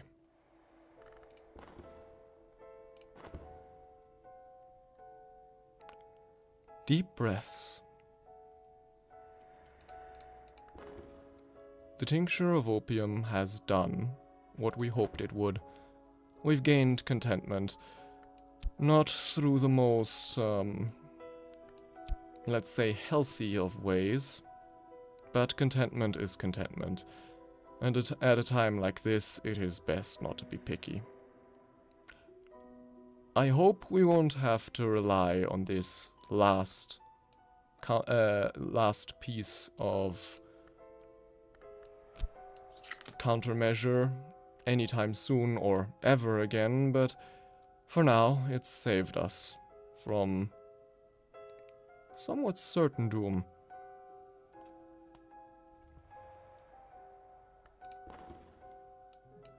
Memories of better times keep the wolf from the door. Each contentment destroys one dread. In other words, we will be left with two. To deal with those, after we've finished this expedition, I should say, we have profaned the cave. Already the hours withdraw their blessing. The water sinks away, leaving the pool empty. Offerings lie on its bed. We must snatch them up quickly. Already the first tremors have begun, the forerunners of the long-delayed earthquake that the monks held at bay for so long. Well, I doubt it's much of a consolation, but the monks at least are in no condition to be dismayed at this turn of events anymore. They're, in a better place. Or at least, a place that is not here, and here, as it seems, is about to turn very unpleasant. Time to snatch our, they are ours now, by right of conquest, things, and take our leave now. Of course, our followers return. corporeal and otherwise. And we've, of course, also gained notoriety from the expedition, but in all honesty, at this point, we're long past caring about notoriety. You'll find that once you possess the means to murder every single soul that might trouble you, you start to care a lot less about your reputation than you might have had before. But let's forget all about that for now. Let's see what we found. The Scar in the Sky. Nin wrote this and came to regret it. Wrote it. In Fuchin, a people lived east of the lost lake of Fucino. Horace warned that theirs was the land of witches. This was their language, called by some the Dry Tongue, and by others the Tongue of Witches. Of course, we speak Fuchin. Or is it Fukin? No, it's... As I understand it, it's basically a language derived from or very similar to Latin, so I heavily suspect it's Fuchin. Yeah, I mean, it's... The name of the language is derived from the lost lake of Fucino, and I really can't imagine this lake being pronounced Fucino. It's almost definitely Fucino. Hence, the tongue being called Fuchin.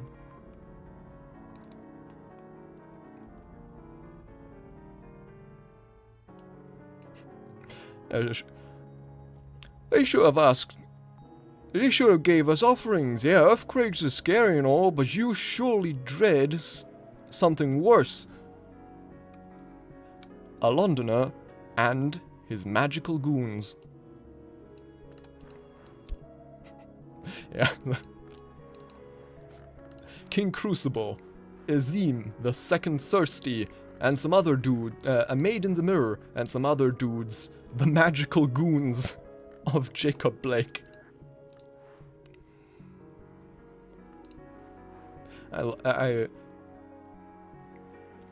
Fettuccine.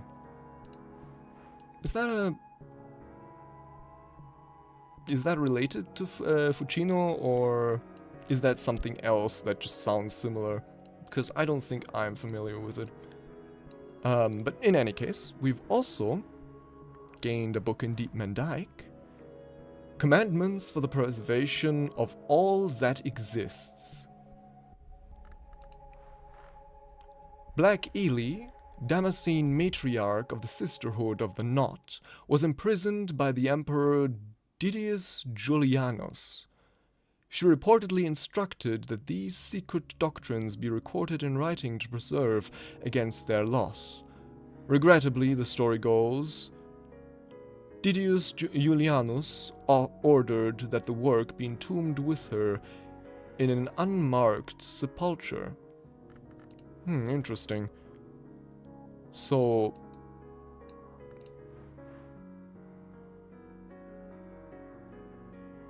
Ah!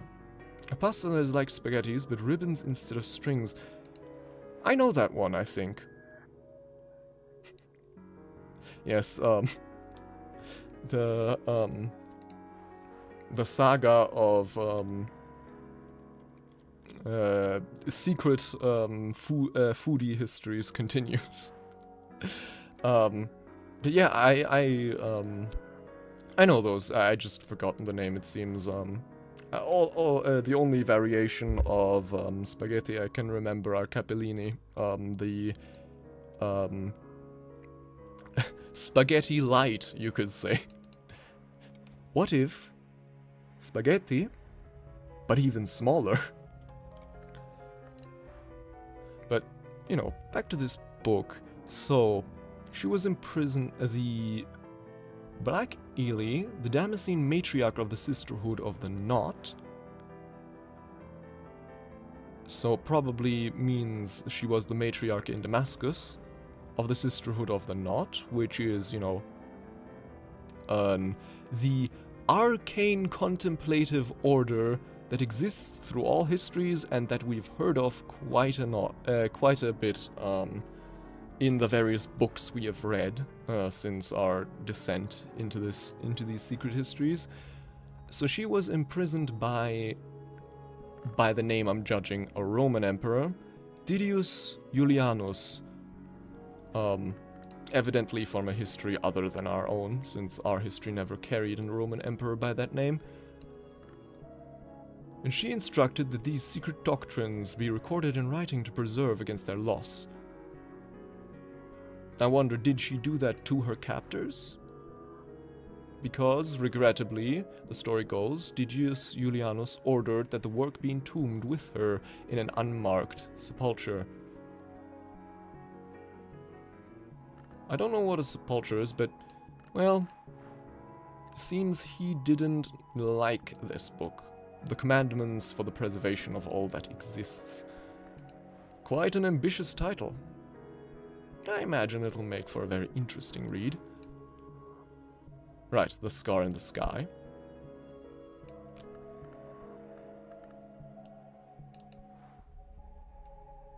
Yes, many devourings happen in the secret histories. Why not give mundane sustenance greater occult meanings? Like pomegranates to underworld and olives to Athena. Right, yeah, I remember that. I mean, Grail, hunger, lust, the drowning waters. The principle of the Grail honors both the birth and the feast.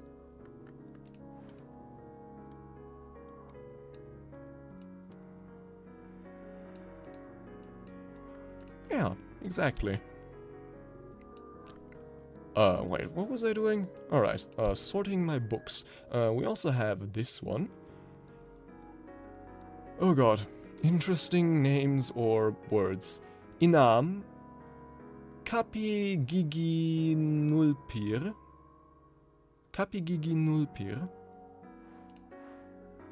Garki, Krypis, in which 4 enigmatic figures, I'm guessing those are their names, tell the stories they've heard over the years at the Roost, the secret location where the aviform hours congregate. I still don't know which of the hours are all aviform. I know the beach crow, unsurprisingly, is aviform. The elegiast, whatever, is also aviform. But I don't know which of the other ones are.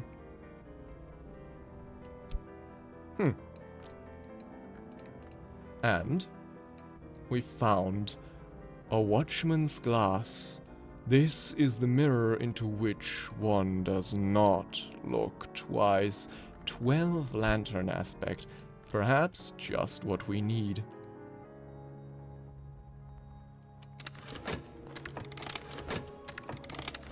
Because, quite truthfully, once we've finished this painting, I think it might be time to finally do a certain work.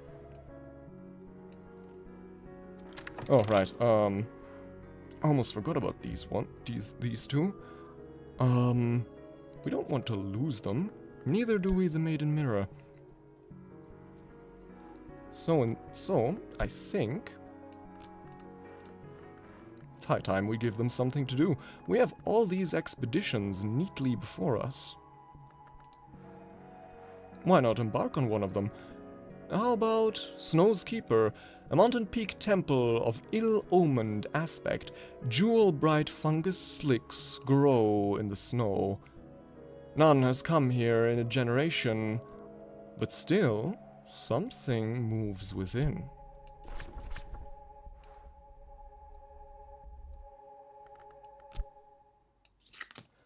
The birthday cake, the most occult of treats, surrounded by chanting elders set aflame to signify times past, a special knife to render into equal shapes to celebrate the escape from the bloody chamber.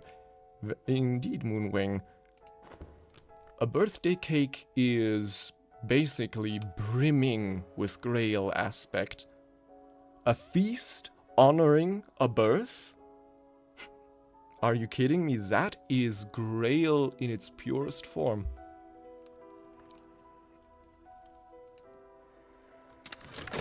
And I'm sure also some other aspects, but, you know, Grail first and foremost.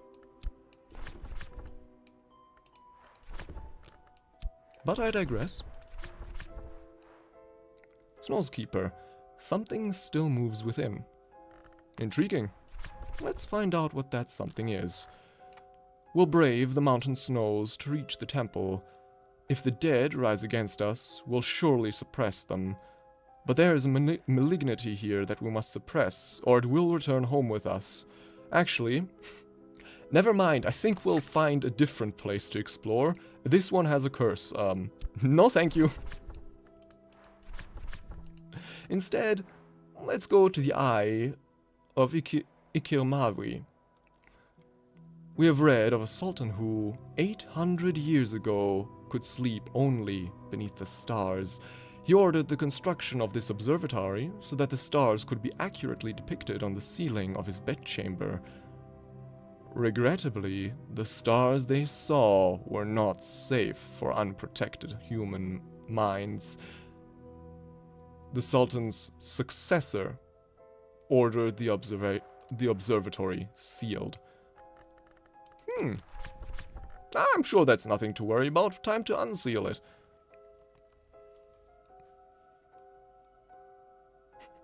Yes, depending on the time passed, the Grail activities may expand. Maybe. The Grail indulges in a great many delights. Not all of them, perhaps, safe for discussion in certain forums like this one.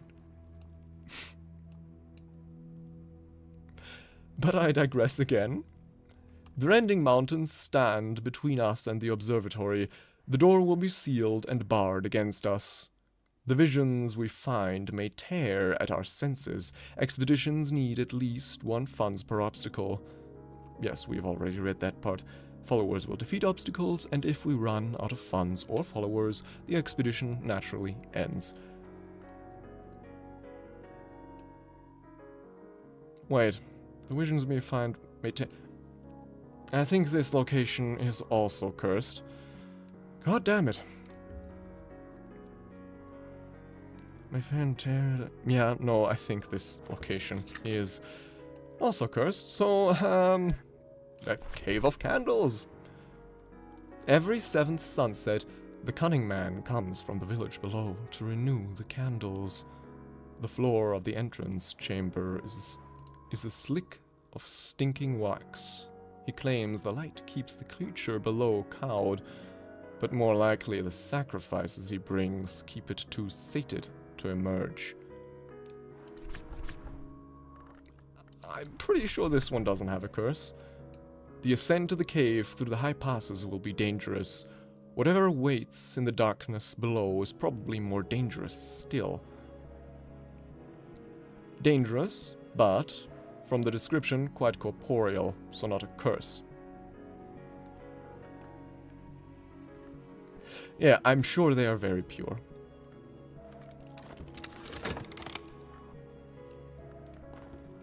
Surely. Oh, right. Since the crisis has been... Oh, damn it. I forgot. I meant to explore the Cultist Club. I have forgotten to do that. Oh well.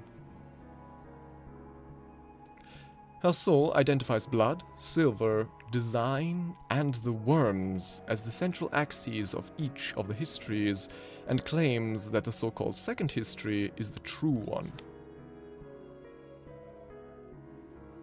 So, history of blood, history of silver, history of design, history of worms, that's only 4.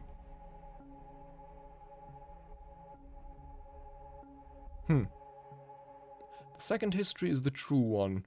Interesting. I wonder if that means that the second history is, you know, our history, the history we're familiar with.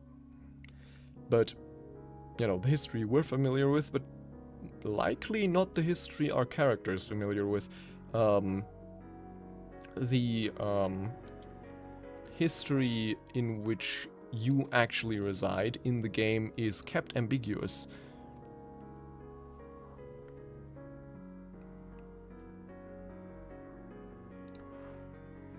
Fledglings safe and protected from harmful truths of the cruel world. Indeed. Yeah, paint. It's not the only option right now. I can call it an early night. That does have a chance to generate dread, but somewhat negligible one.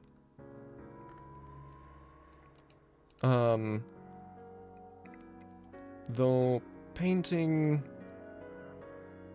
Actually, using my skill to paint might be a good idea. That can generate a lot more contentment.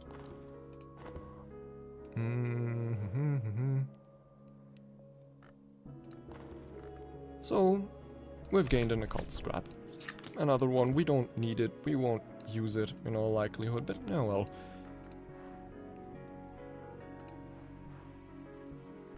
Book of the Extinguished Heart. We won't read this just yet, because this is another book about the division of the sun.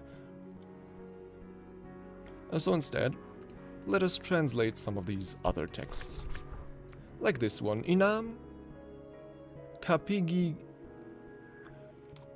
One moment. Kapigigin Lupir. Kapigigin Lupir. Kakigin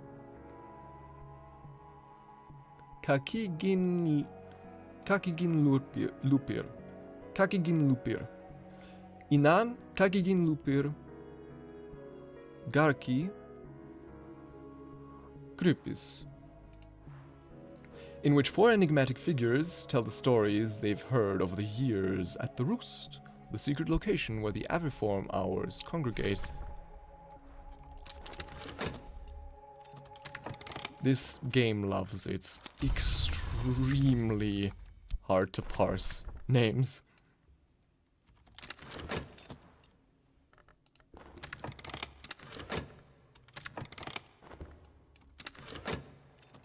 Right, before I can call it an early night, I'll preferably heal from this affliction first.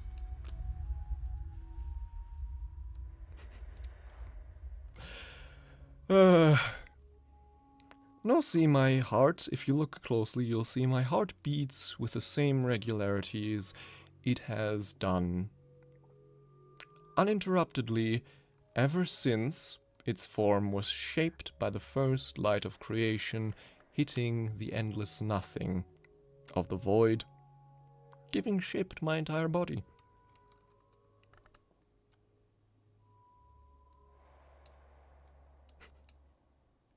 Yes, quite hard to reach for more emergency services, the lighthouse, and also, I might add, legally distinct from the Mansus.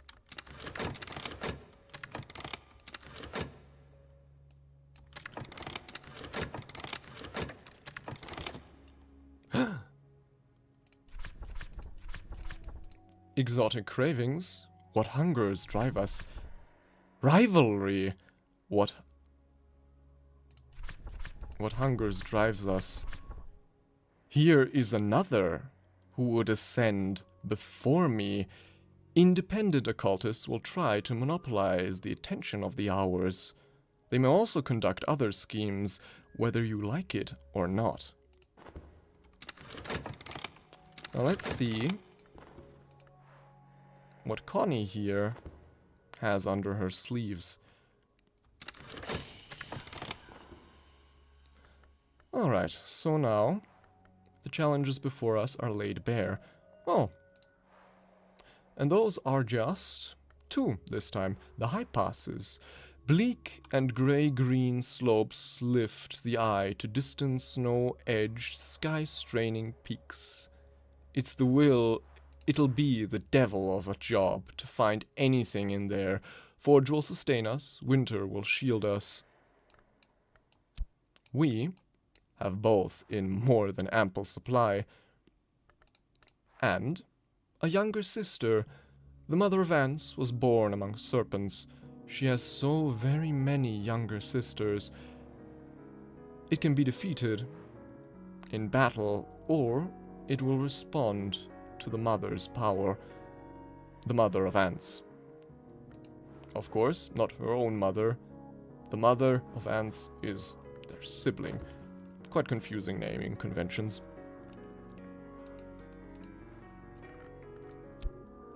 Or, I mean, not really confusing naming conventions, but, you know, names like these become names of people whose names include mother of or anything of the sort become confusing when discussing their relation to family members they are not the mother or what have you of.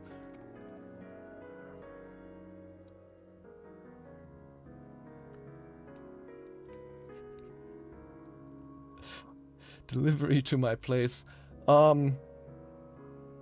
Deliveries. Bindri. Bindri.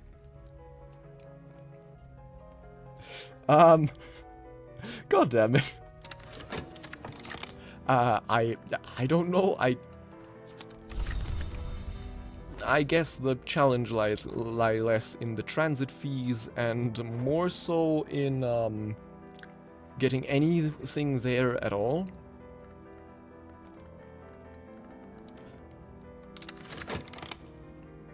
Few, of course, even know of the lighthouse's existence, only whispered in occult circles, and visiting it is certainly something which mortals very rarely ever do. I get very few visitors here. But the view is great, and the views it affords of the rest of creation are, well, the best in all of creation, so I'm really not one to complain.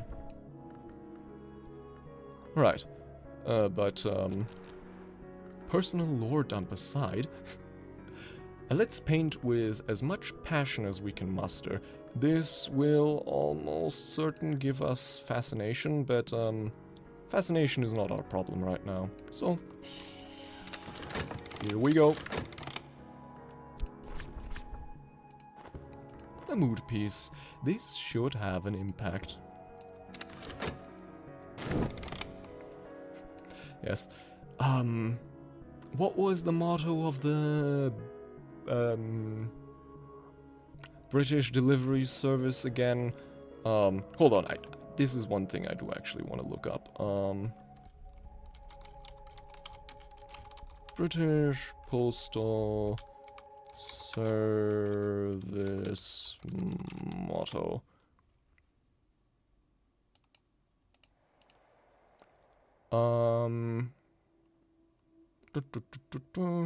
There was like a very iconic one.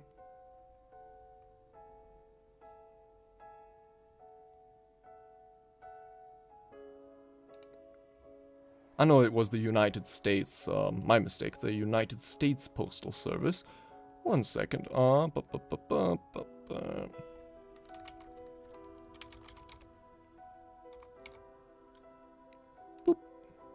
Neither snow nor rain nor heat nor gloom of night stays these couriers from the swift completion of their appointed rounds.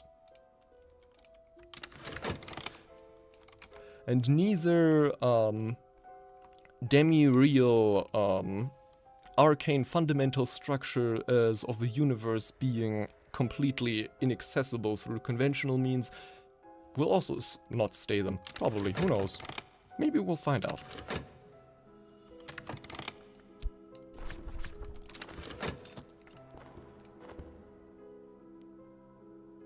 Alright, so that's the second contentment. Of course, despair abates. Memories of better times keep the wolf from the door.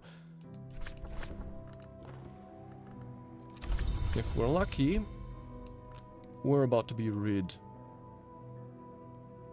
of this problem. Yeah, it is impossible till it is done. That is true, I suppose.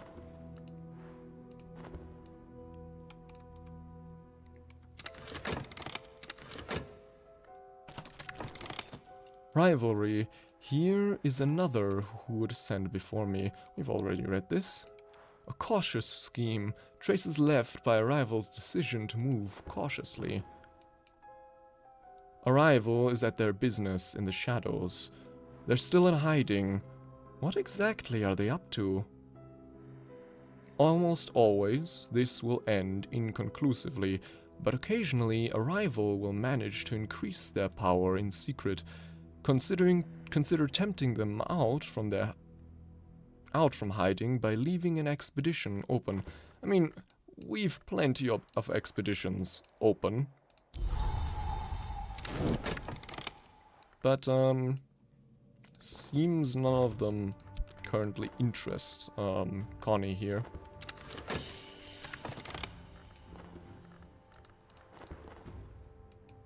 Right. The high passes, savage peaks scar the sky, winter aspect may preserve us from chill, and forge aspect may give us a pass. If we have neither, our expedition will fail. But we have forge in more than ample supply.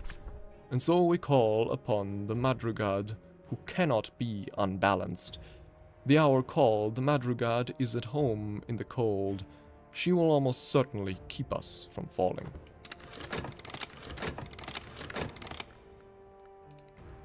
And so, Inam,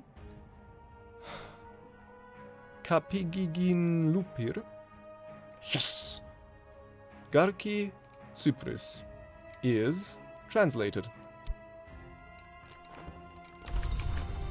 Let's read it, shall we? Bird Song is what the study tile calls this book. Inam, has not the beach crow shared his treasures? Garki, not the rarest. He takes those things most precious, which he claims found, not stolen. I wouldn't trust the beach crow on that account.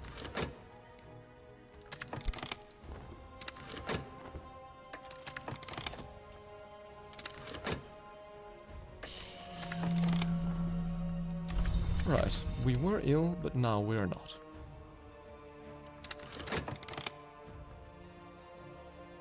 We could, of course, launch another expedition. But I think I'll leave the dream tile open for now.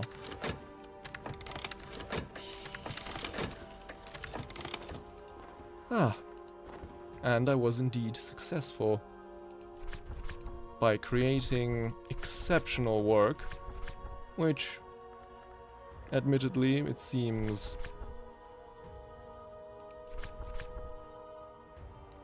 has not really brought us much. My recent work has gone unnoticed. Nothing has sold. Perhaps the work is its own reward. I hope so. It most certainly is. Money is no longer an object, but contentment certainly is. And glimmering, but, well, glimmering not really. We don't need it that much anymore. And so now, I think, with nothing else to really work on, might finally be time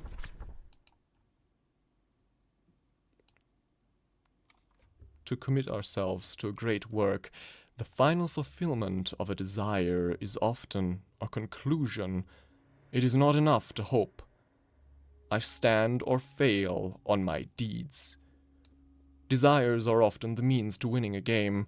The desire for sensation or power or enlightenment, which is ours, will require a great ritual. But there are other, even rarer desires, especially in the Ghoul, Priest, and Dancer expansions, but those shall trouble us not for the moment.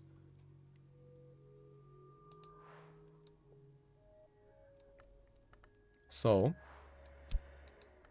we are indeed counted among the no. for we have passed the stag door, solved its riddle, initiated into the first true mysteries of the House of the Sun, and we possess more than ample knowledge of it. The blinding key. This right is the key that will allow the Watchman's gaze to enter me. I will be changed forever.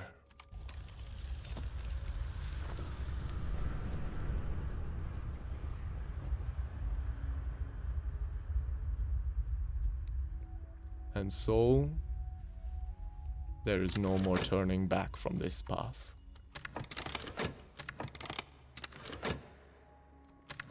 Yes, the Watchman can see us now. And soon we shall walk in his shadow to enter the door in the eye.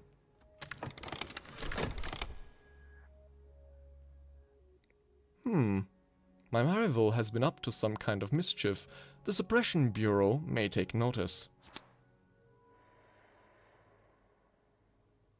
Well, more mystique. I won't lie, this is of zero consequence, effectively. Ah, and good news. We're through the high passes. Frost-scarred and shivering, we've made it through the mountains. I'm not surprised we did, but delighted nonetheless. Ah. The beach crow, Kapigigin Lupir, suggests, is not only a thief, but also a spy and even a voyeur. He has hidden the memory of secret couplings among the hours and their names in the corners of the house as treasures to gloat over.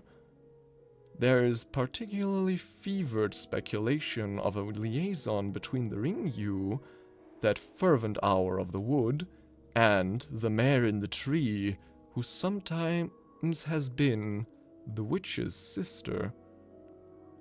Really? The witch's... But this witch's sister is the sister in witch and witch. The mare in the tree is another hour entirely. Huh, interesting.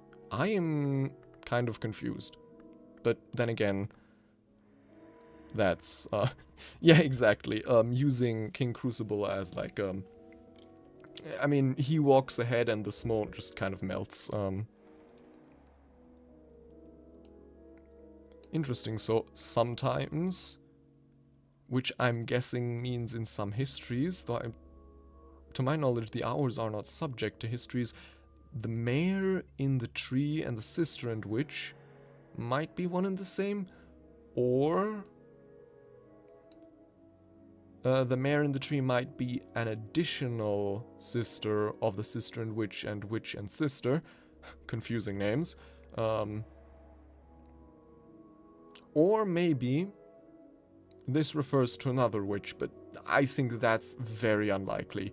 Referring to witch's sister is certainly in reference to the witch and sister and the sister and witch. So, fascination from this enigma, dread, and mare in the yew. The real hours don't meet the gods from nowhere, but the Ring-Yu meets the mare in the tree where the wood grows lush. Yeah, exactly, because the mare in the tree, even more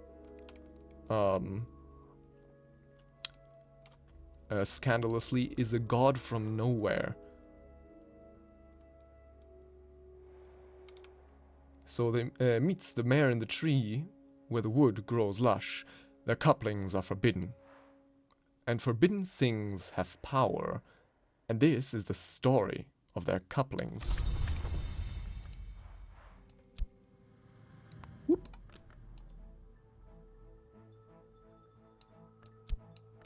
We collect yet more exalted lore.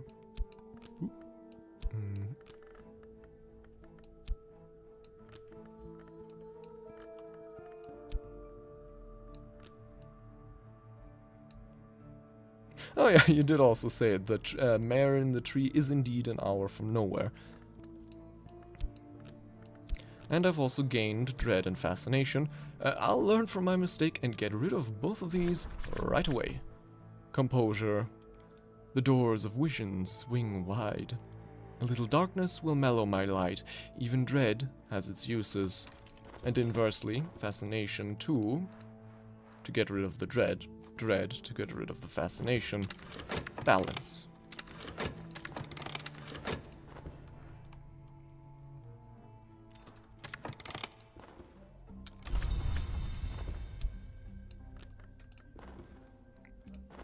So, what to study next?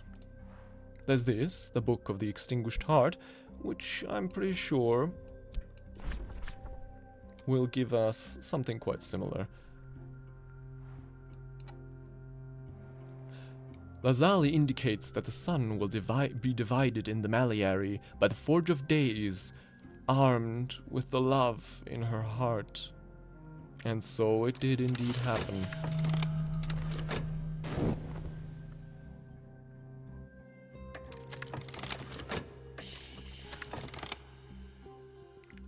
Oh, damn. I think... because I'm almost certain that reading this book will give us more fascination.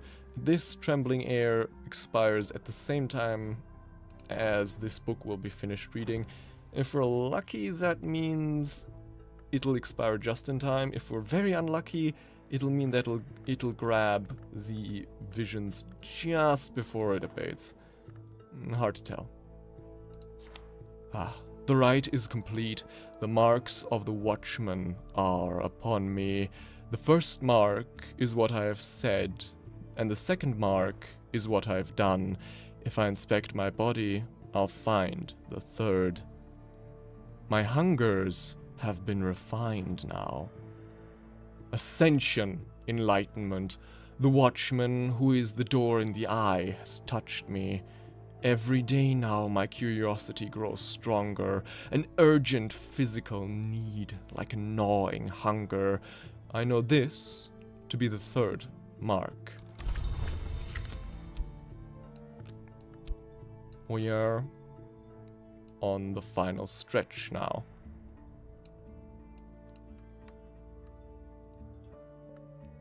But at the same time, this might be a good time, a good opportunity to end things for tonight.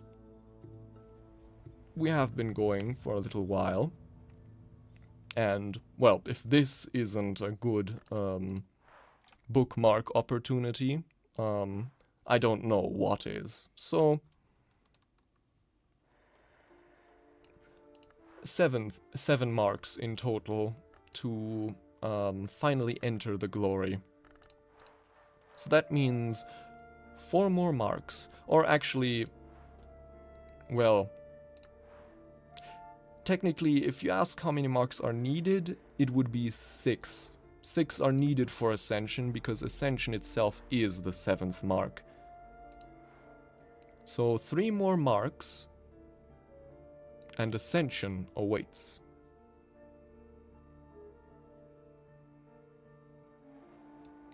Yeah, that is a good idea. I should remember that.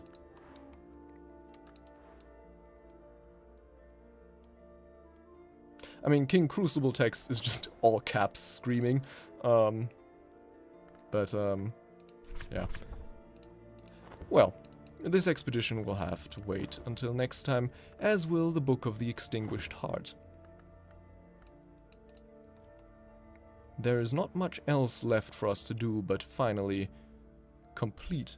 Actually, yeah, that is a good good imperative. Whiteboard.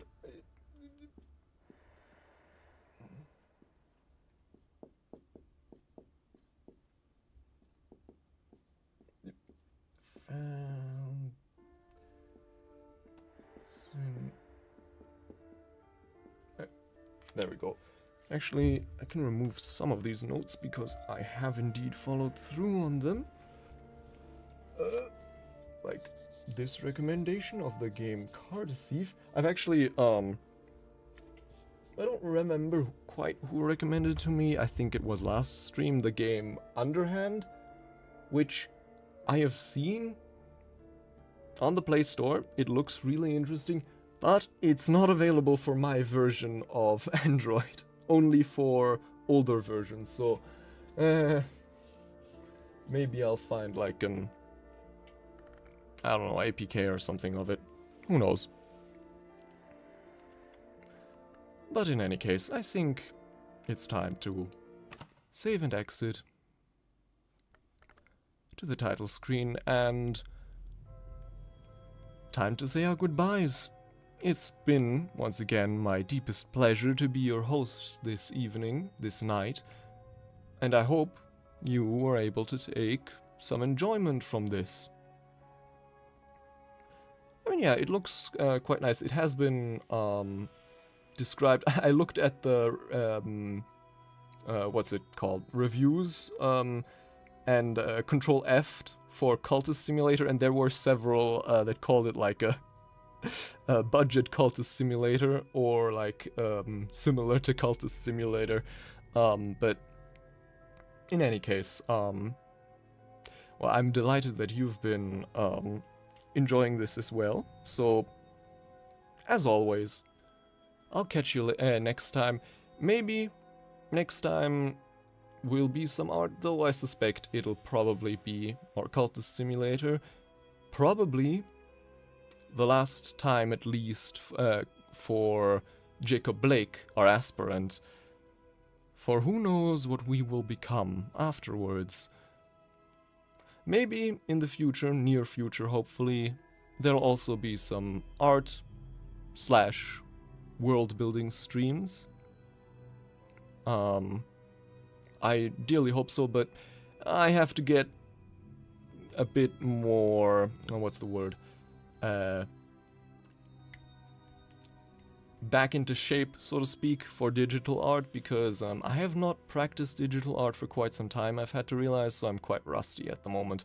And streaming and doing that at the same time, currently a bit harrowing, but I'm getting back into it, so soon enough it should be possible. So, until then, again, it has been my pleasure. I hope you have a lovely rest of your night, evening, or whatever time it may be for you. And goodbye.